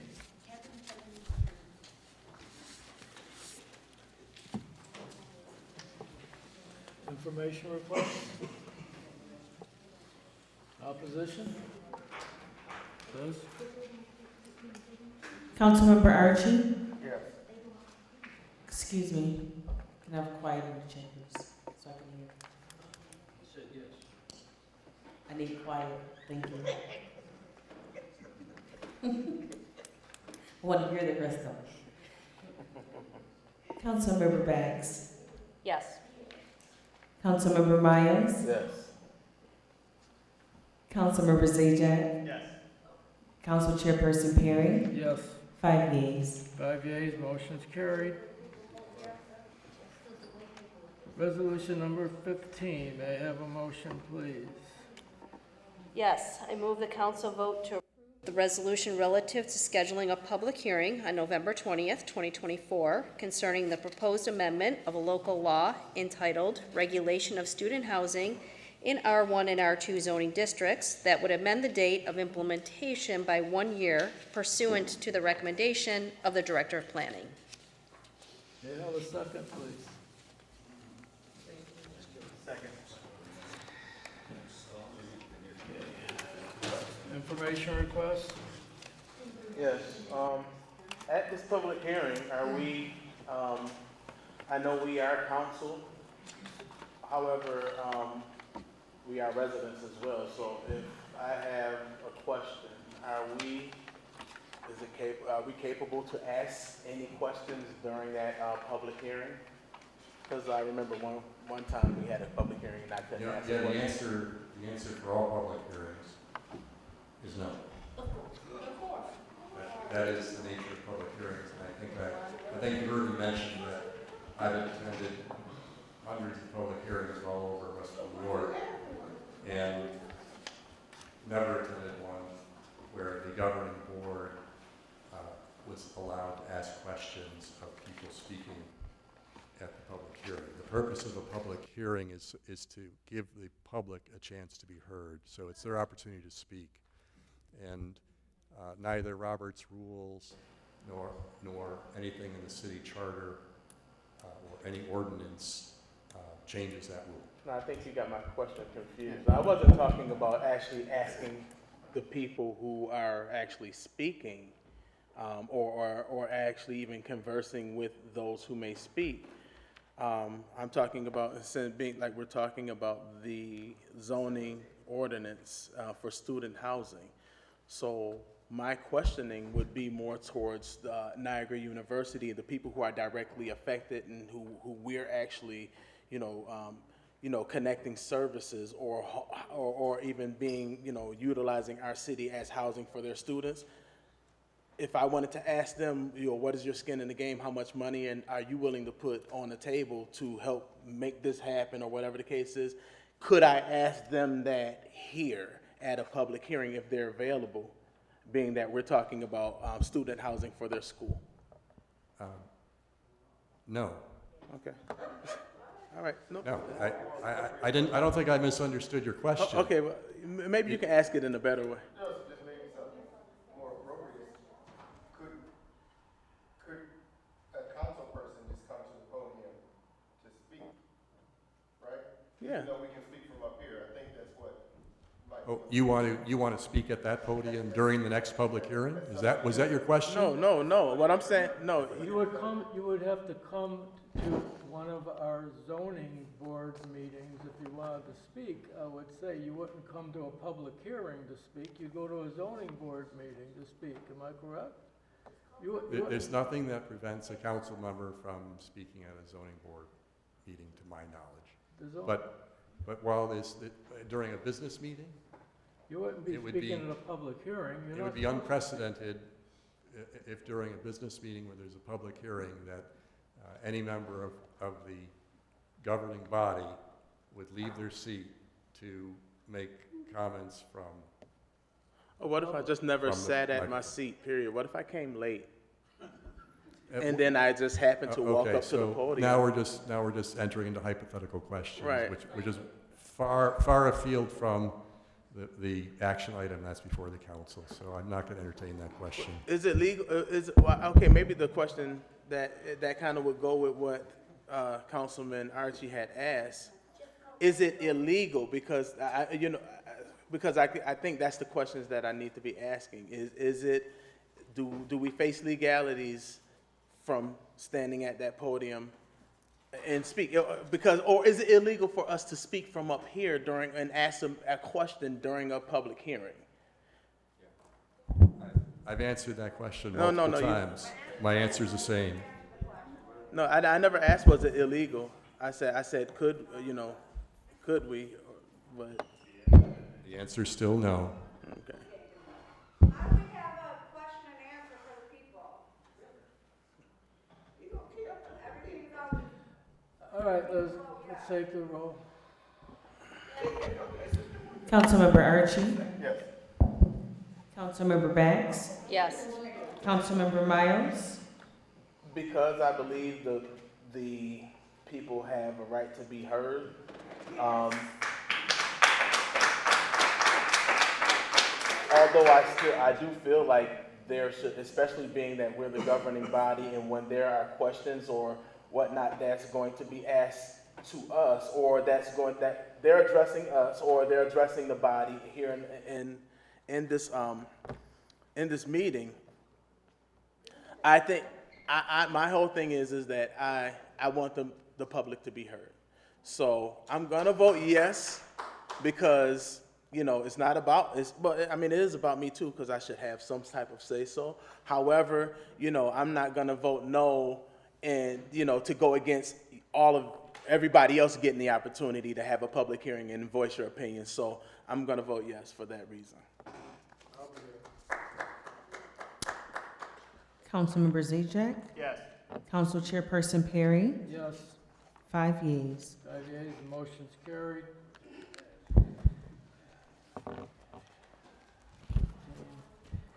Okay, resolution number 16. We My have two understanding is that options on Mr. Miles will Can I have a make, my understanding is that Mr. Miles will be making the motion.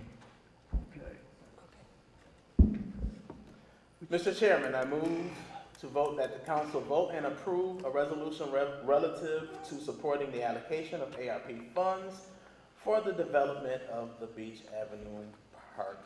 And there's two different options. So I would choose option number 2 because it removes the verbiage that may cause legalities as per our corporation council.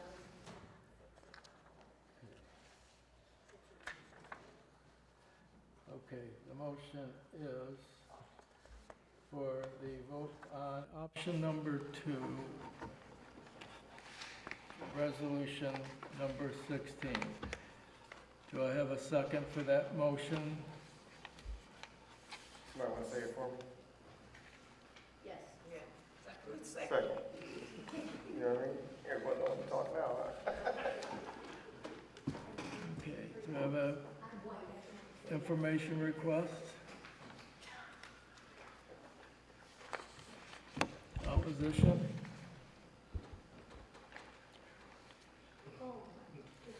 Okay, Liz, call the roll. Councilmember Archie, Yes. Councilmember Bags, We have money budgeted in 2025 for the park, so I don't understand why we would take it from here when we have it, when we do have funds allocated. That doesn't make sense to me. So my vote is no. I don't even understand. Councilmember Miles. Well, I'm gonna help you understand. We asked for $4 million and we have 2.5 that's actually allocated at this present time. But however, we have a budget meeting and anything can change, as things have changed in the past. So it's not like anything is set in stone. So we're not gonna play the game as if, nothing can change between now and the beginning of December.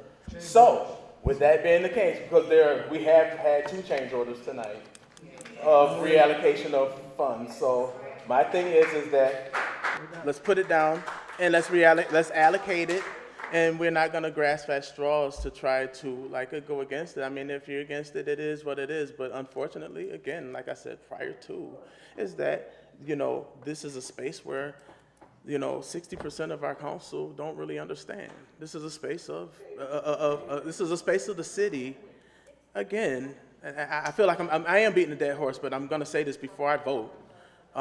It's a space where it has been neglected, and because we change a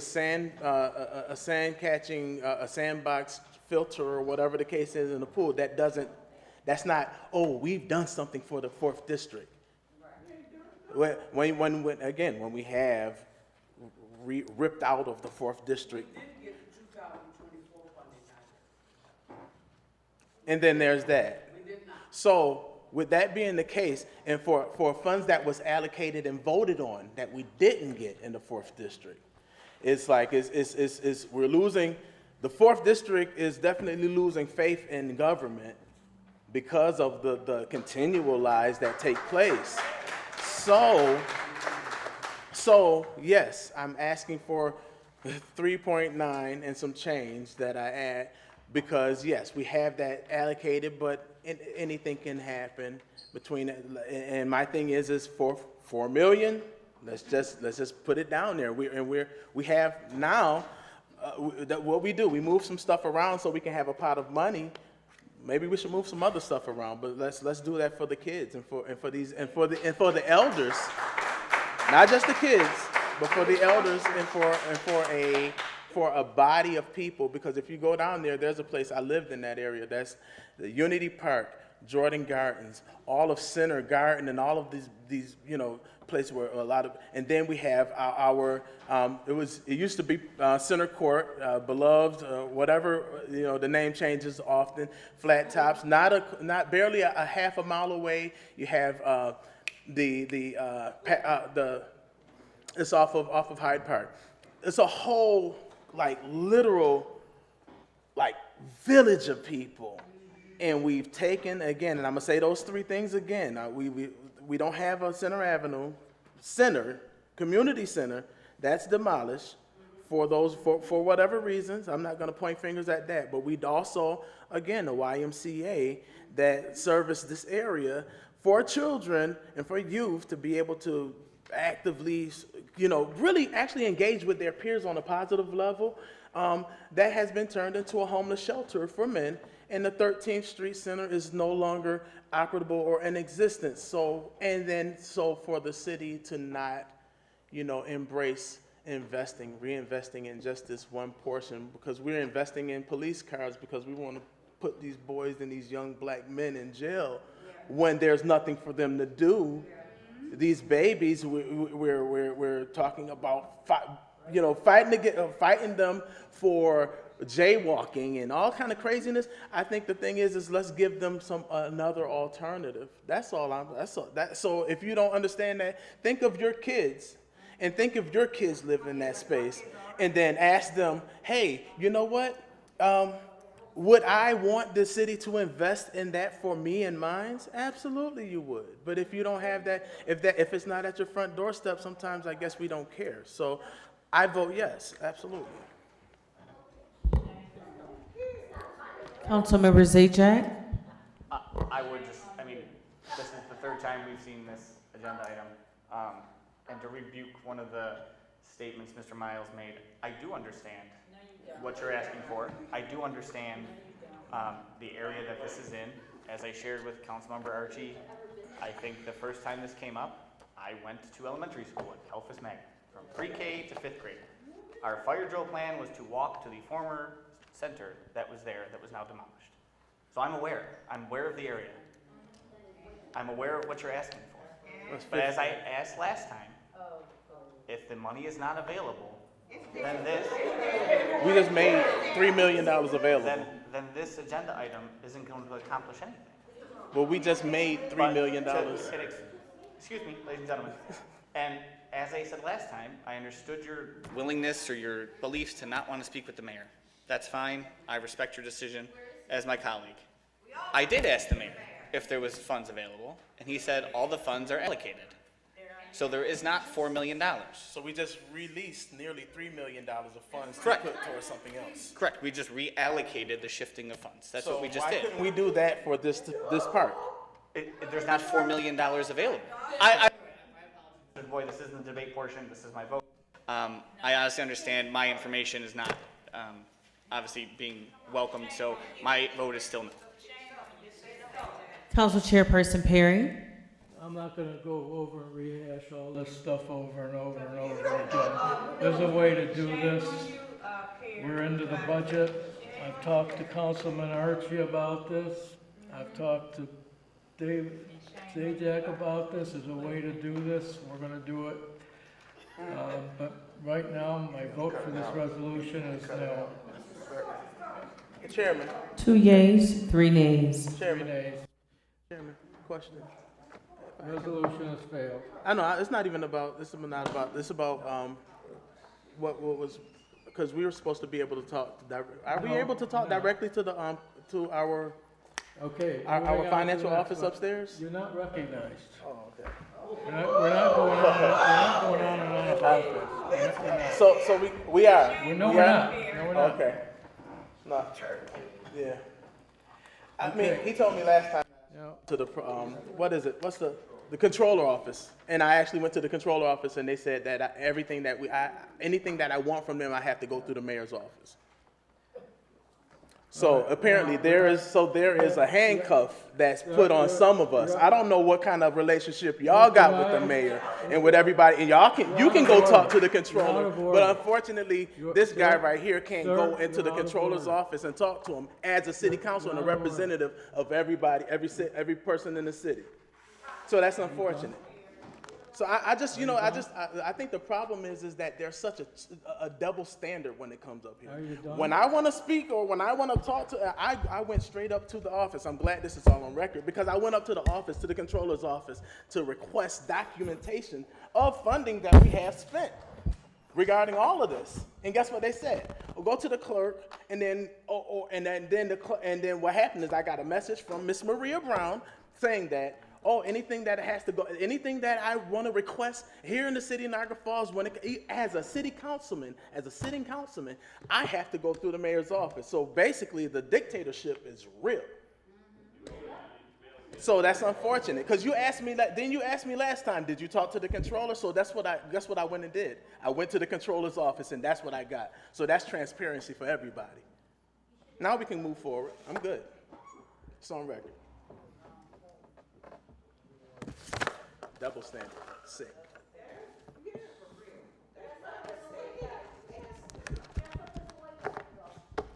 Okay, at this time, we're moving into the public speakers. Now, I will say this. The last time we had public speakers, I had at least a half a dozen phone calls and emails about how I sat back and just let things go and let everybody talk the way they wanted to talk. And I got a number of comments about how it was quite embarrassing for the city of Niagara Falls. So I'm going to warn you all that if it gets out of control like it did last time, there are rules on the back of our speaker's notes on page 4. And I'm going to quote from the New York State Open Meetings Law, the New York State Open Government.org. And it says, shockingly, you do not have the right to speak at government meetings. It is important that you make your point as brief and focused as possible without engaging in personal attacks or insults. So, with that, I'm going to caution you to read the notes, and if we get a bunch of violations like we did last time, we're just going to call the meeting over, and the speakers, that will be the end of it. So with that, Liz, would you please call the first speaker? Our first speaker will be Gerald Skirlin.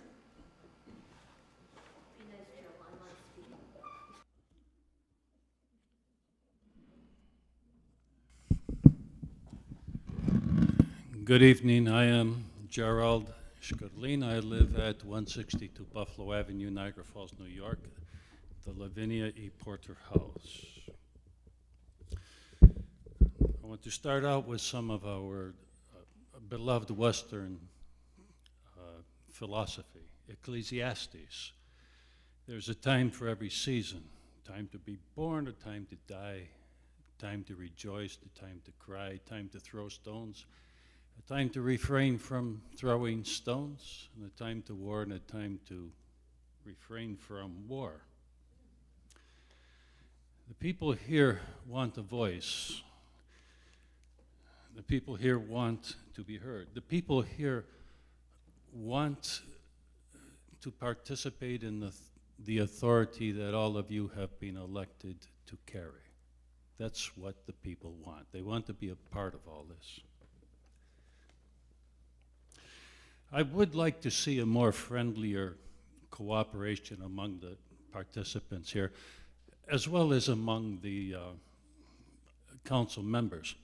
Although as a political scientist and a very in-depth student of the First Amendment, I can assure you that the Supreme Court Justice describes this city council as a very healthy city council, and I state that it's very well balanced too, as I mentioned the last time I was here, balanced ethnically, racially,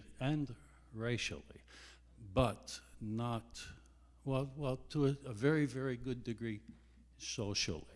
And this is where a lot of our problems come, because we are in a social class war. You can get criticized for wearing stilettos in a social class war showdown. Okay. We can only go so far, we can only do so much, and we have to know the time. Carpe diem. Carpe diem means seize the day. I believe one of the Roman emperors made that famous. Carpe diem, seize the day. Now is the time. As a social scientist, I can explain to you some of the information that I have discovered throughout the years. And I ask for foils. Now, before I used to ask for foils because I needed to prove that there were some corruptive activities going on. But I don't need those foils anymore. All that's gone away. I said what I had to say. Now I need foils because I am doing a social study and I need demographic information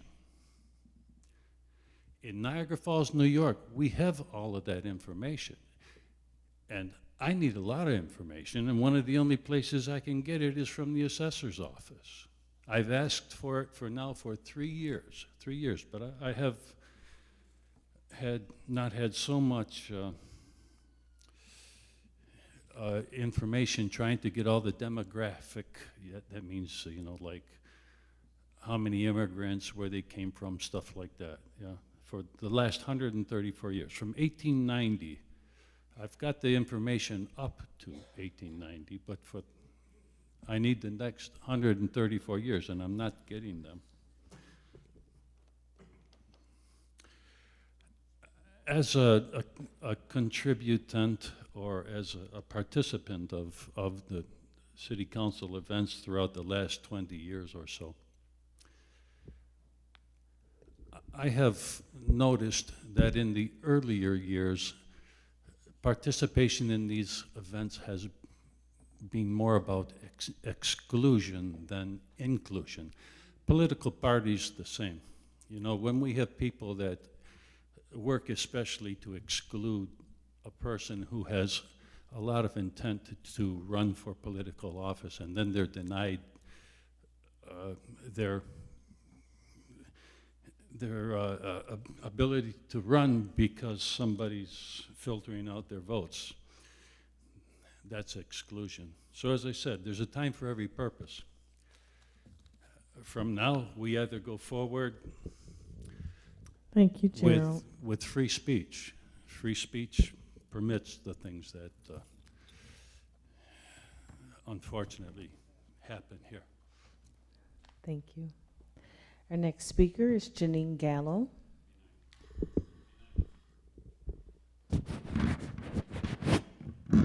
Hello, hello, hello.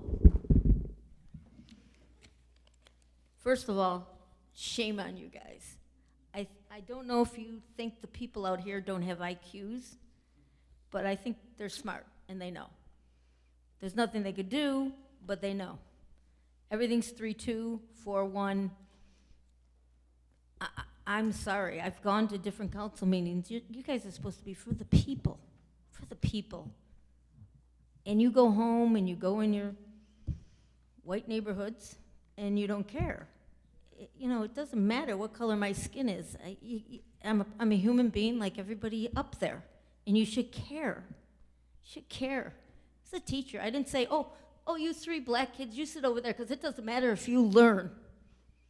Shame on you guys, just shame on you. And you go home and you do what the mayor says, and you're good for another year. From now until December 31st, I could only going to be laughing that everything comes through here, because it's a rush to scramble. Now, Grand Island got audited. I don't know if it's worried that you're going to get audited, but the money is just like you can't even follow it. But anyhow, after all 6 months of collusion involved in Paws in the Falls, we are clear and free and up and running.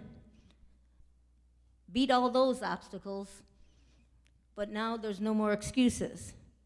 Now, we didn't even unlock the door, and the Niagara Falls police are telling everybody, oh, you found a dog? Bring it to Paws in the Falls. They take surrenders. And then I spoke to a lieutenant today, and he's like, Janine, you love animals. Why wouldn't you you can make money collecting stray dogs. Man, I can.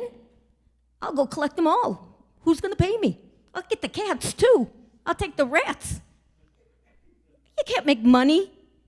And it's not my job. And then he says, well, I thought you loved animals. I said, I do. But nobody is taking surrenders. The SPCA, even the PitCheck. The PitCheck hasn't taken surrender since day one. So why am I the bad guy? I didn't even unlock my door, and I have 40 calls from residents of Niagara Falls saying, well, the police and the PitCheck say you take surrenders. You're endangering, once again, the animals. Okay, I'm not even open. We are a complex. We do not take surrenders. It's not because I don't want to. And it's not like I haven't. I have dogs that were given up by people, but it's not, I can't fill up my facility and pay all my money when you gave all your money away, and now you have $4.5 million to take care of these animals, and by law, you're supposed to take care of these animals. Now, Mr. Du Bois goes and calls the city of Lockport and says, hello, I'm calling because we're looking for a place for dogs. And I was wondering if you're taking the contract with Paws in the Falls, because we're looking for one too. I didn't know Tom was in charge of finding out what Paws in the Falls or is looking for somewhere to put the dogs in Niagara Falls. So, Mr. Du Bois, I don't know, I know they're not allowed to talk. You're free to answer me why you made a call to the city of Lockport asking about Paws in the Falls. Worry about the pit chick, writing her checks. Leave me alone. Okay, well, I'm not talking to you guys. Oh, okay. I just asked them if you wanted an answer. I apologize. Janine? I got it. I got it. No, I got it. Janine? I got it. I got it. Okay, I'm just curious, just because I'm a business person, where is the controller of Niagara Falls? I know you can't answer me, but there's been several since I've been coming here, and now there's nobody. So I think that's an important position. I could be wrong. But where's the controller?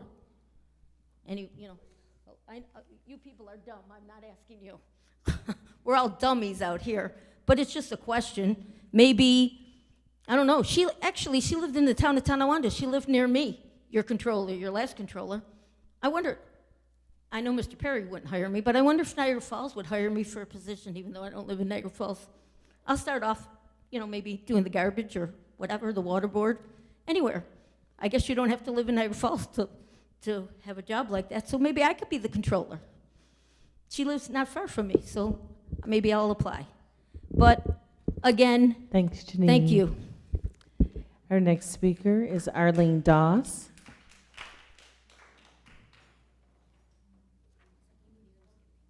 Good evening. At the direction of our wonderful administrator, he told us to go online and read this 437-page document that explains the use of the American Rescue Fund plans.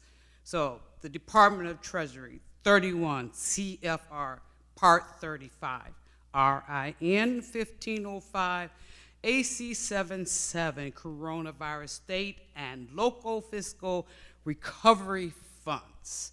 Beginning on page 128 to 132, lists 7 reasons for using the funds to build a community park. Paragraph 3, building strong, healthy communities through investments in neighborhoods.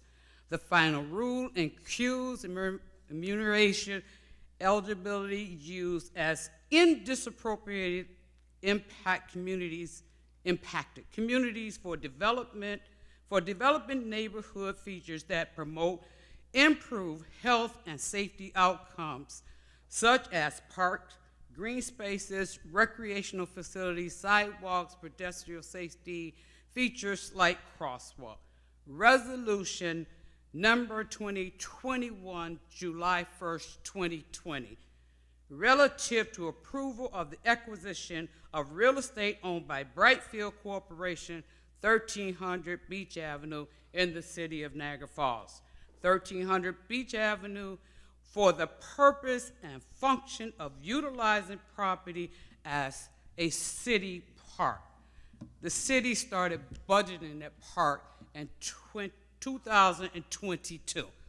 So the plans were actually completed in April of 2024 with no further appropriations of the funds. I gave you a list, I gave you a copy of the city budget. 2022, there was $150,000 allocated. 2023, supposedly $180,000 was supposed to come to Beach Avenue Park. 2024, another $180,000. And in 2025, that park was supposed to be completed. The weeds are just sitting there. With many years of planning and funding allocated, this administration takes to YouTube. Jim, don't talk about how you should talk to people.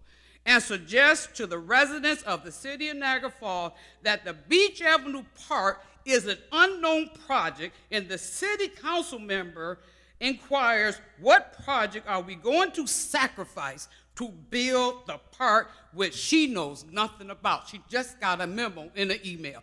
It's been a long time.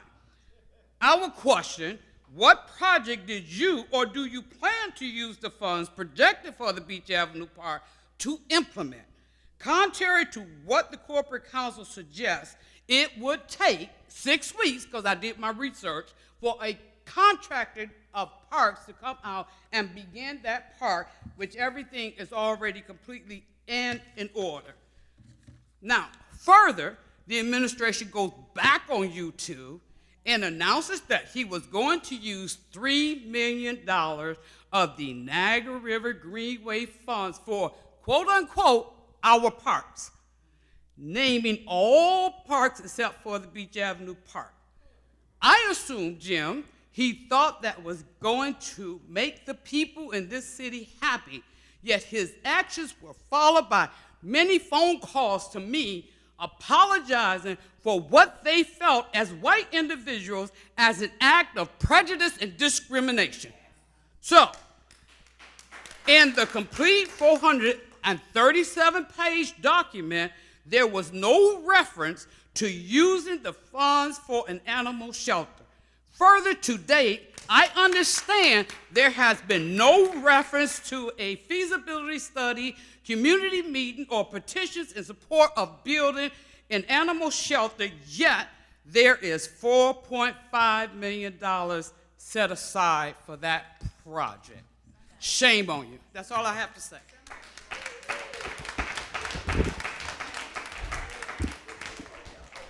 Our next speaker is Gloria Dawson. Okay. Our next speaker is Tanya Barone.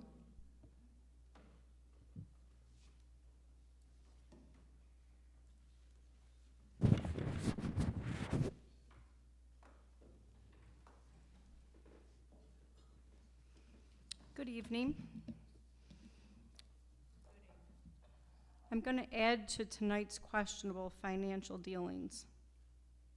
I have questions.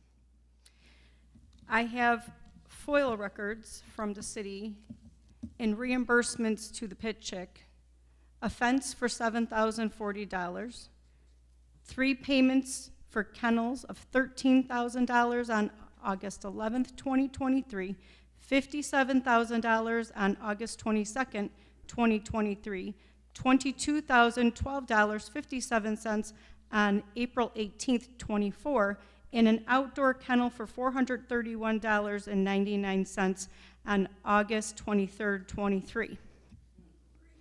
Where are the original receipts she submitted for reimbursement? They were not provided to me in my FOIL request.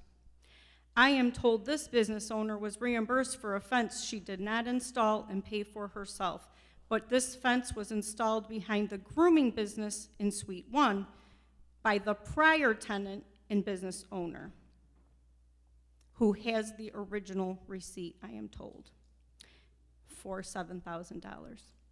This fence is not located behind her business, the 2 suites, Suite 2 and Suite 3, but to my understanding and what I'm told, it's located behind the groomer, and access can only be obtained by going through the back of that business. We are taking Niagara Falls dogs, boarded dogs, whatever dogs she has, through the back of Suite 3, Suite 2, Suite 1 to get to that city-owned fence? Can someone please investigate and locate these original receipts and look into this fence situation? Also, what part, if any, of these reimbursements were paid to this business owner for installation of the kennels? Where is that receipt? I have nothing in my records with that breakdown. I have a purchase order totaling $121,000, $121,608 for July through December 2024, which lists 6 months of her monthly fee of $20,268 times 6. It states on the order, please return check to a specific city clerk for vendor pickup. Are we paying for the last 6 months of 2024 in advance? Kind of looks like that way on the form, but I'm not a clerk, so I don't know how you do your accounting, but it looks kind of questionable since there's a large total and a date, and I only have records for her invoicing for her monthly fee up until June, and then it stops. Maybe it's a coincidence. Why did we put her in business? The outdoor kennels, the fence, the indoor kennels, I don't understand it, and it's in Erie County. If I were to start a business and then offered the city to take a contract to help them out, would I then make them buy all my equipment? I mean, this has been falling on deaf ears for 10 months, but now that I have records, and then I hear all of this shifting around of money and how things have to be allocated by the end of this year, but then there's people that are saying the project has to be started. But we just seen tonight that those projects aren't even like set in stone. We're just taking ARPA funds and then poof, where do they go? Into like the special bank account, and then the mayor can just do whatever he wants with them. And you guys approve it. Well, you know, a few of you approve it, some of you say no. But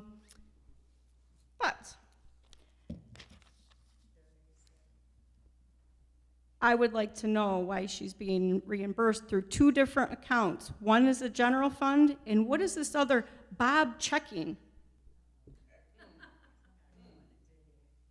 291 Bob, B-O-B, FS checking. What account is that? I know what the GF stands for, but I'm not sure what Bob, is that his own like personal wallet? And how much money does Bob have? 7 seconds, I'm gonna let you rest on that one, but maybe do some homework on what I said. Our next speaker is Vincent Cawley.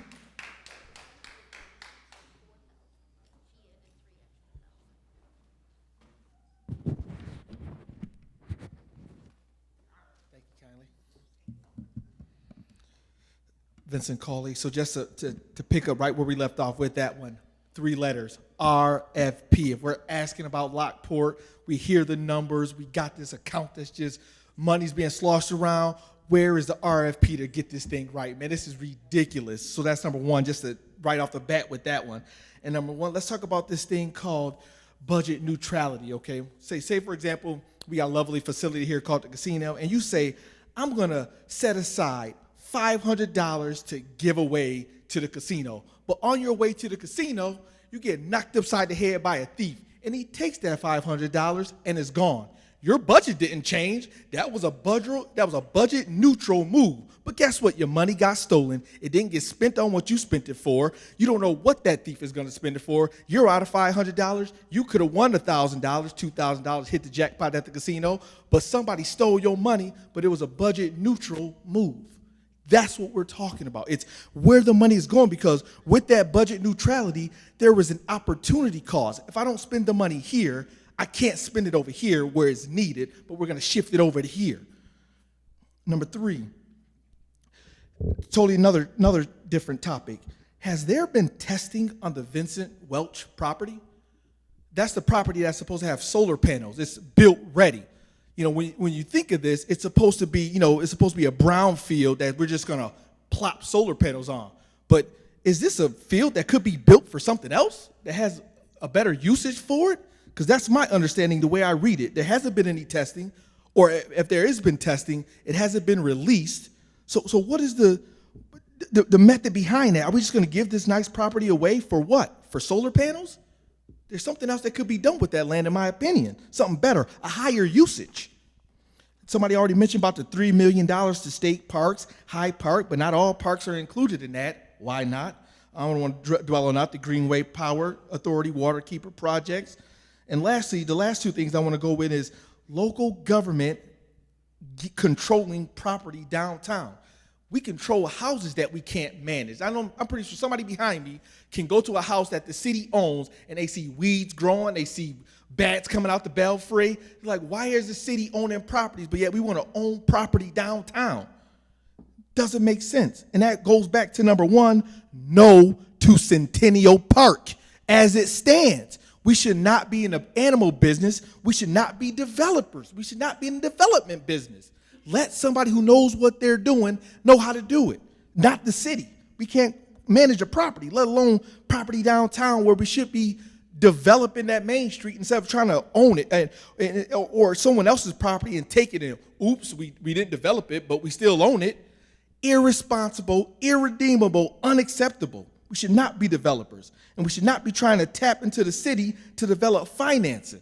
Let someone else who knows what they're doing how to do it. Let's get back to basic services. Thank you. Our next speaker is Lawrence Blaber.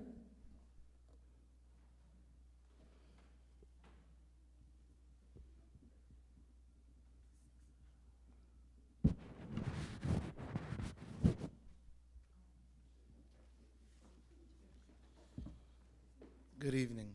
I started my journey coming here to deal with the state of the inclusive playground at Hyde Park. The board was different. It's been almost 2 years and still no improvement. It's actually gotten worse.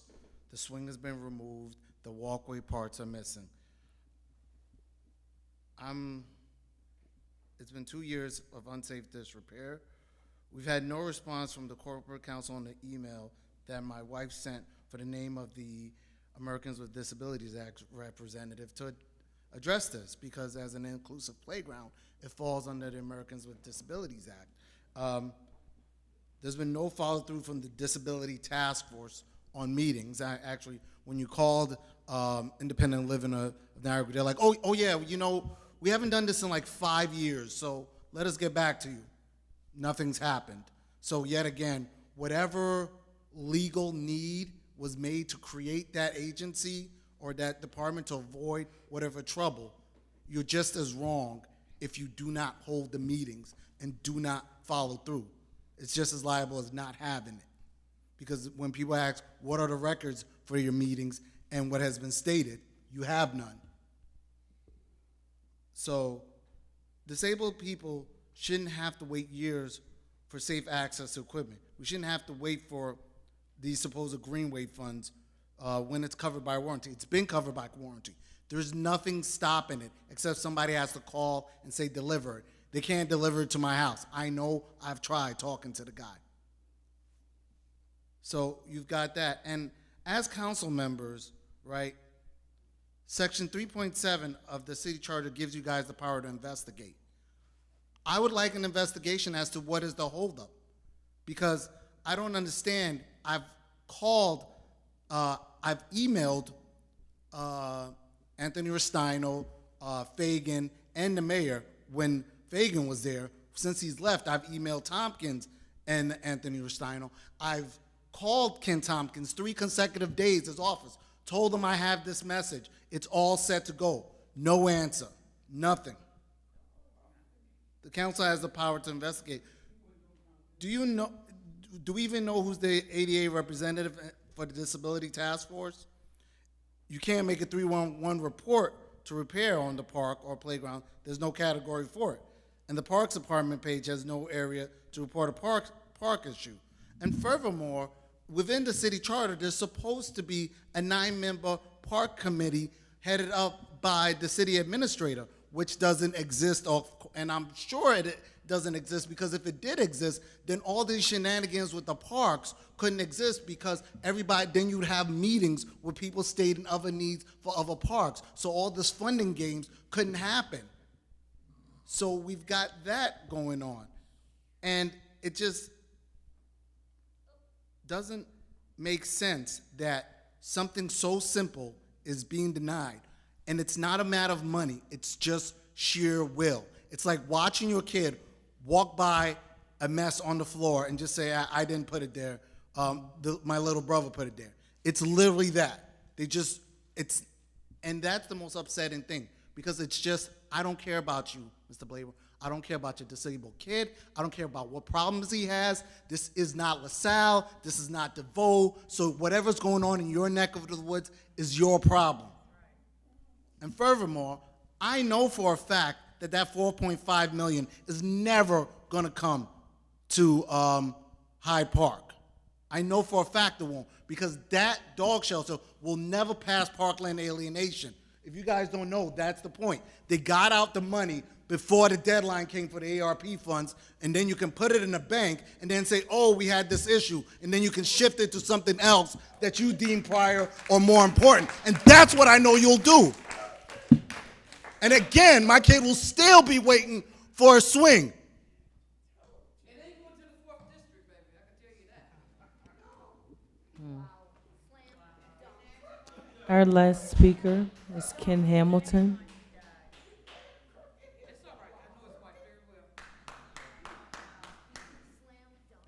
Are you speaking, Mr. Hamilton?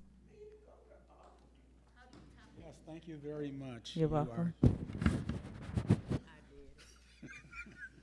Don't make me get slapped.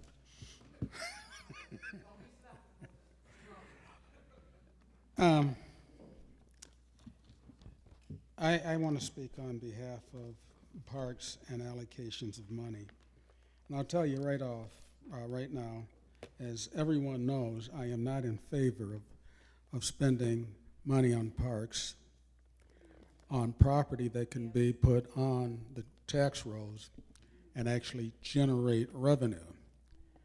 And as much as I am not in favor of the Beach Avenue School Park, because that was the responsibility of the Niagara Falls Housing Authority at the time that they captured the park in the first place. And no one knows more about that park and the Niagara Falls Housing Authority's project in the North End than I do. I thoroughly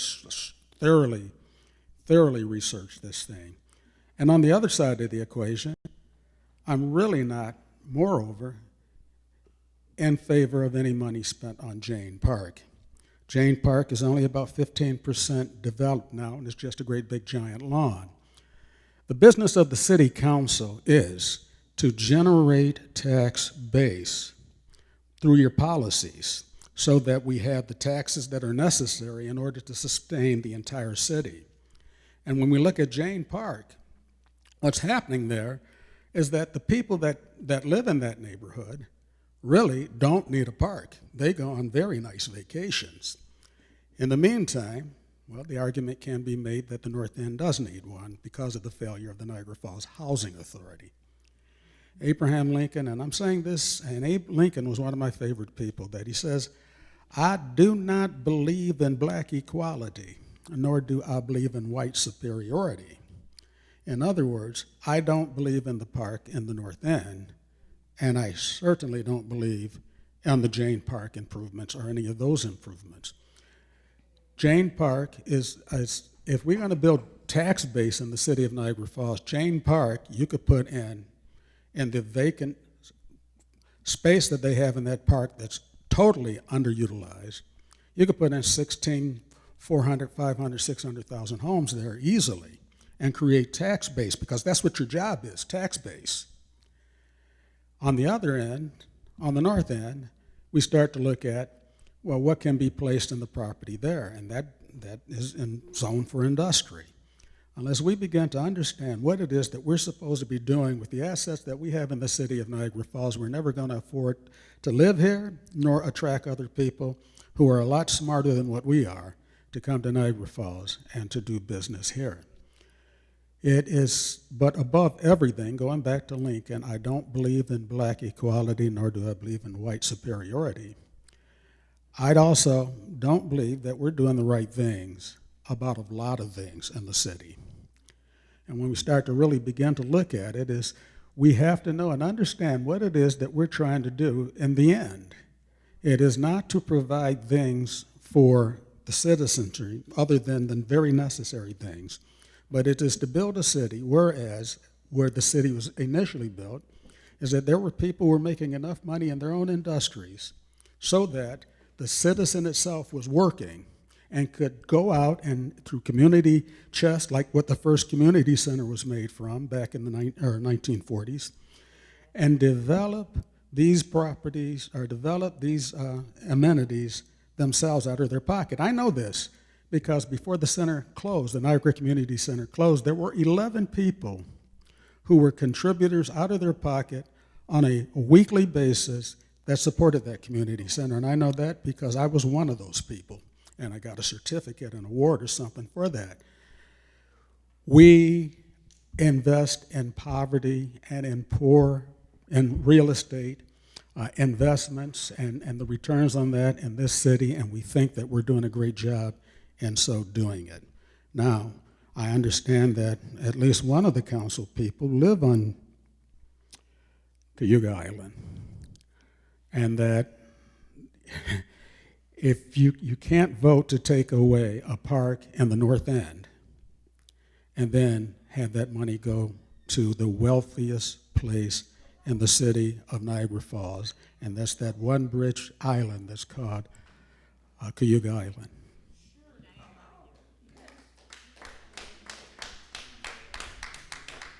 That's our last speaker.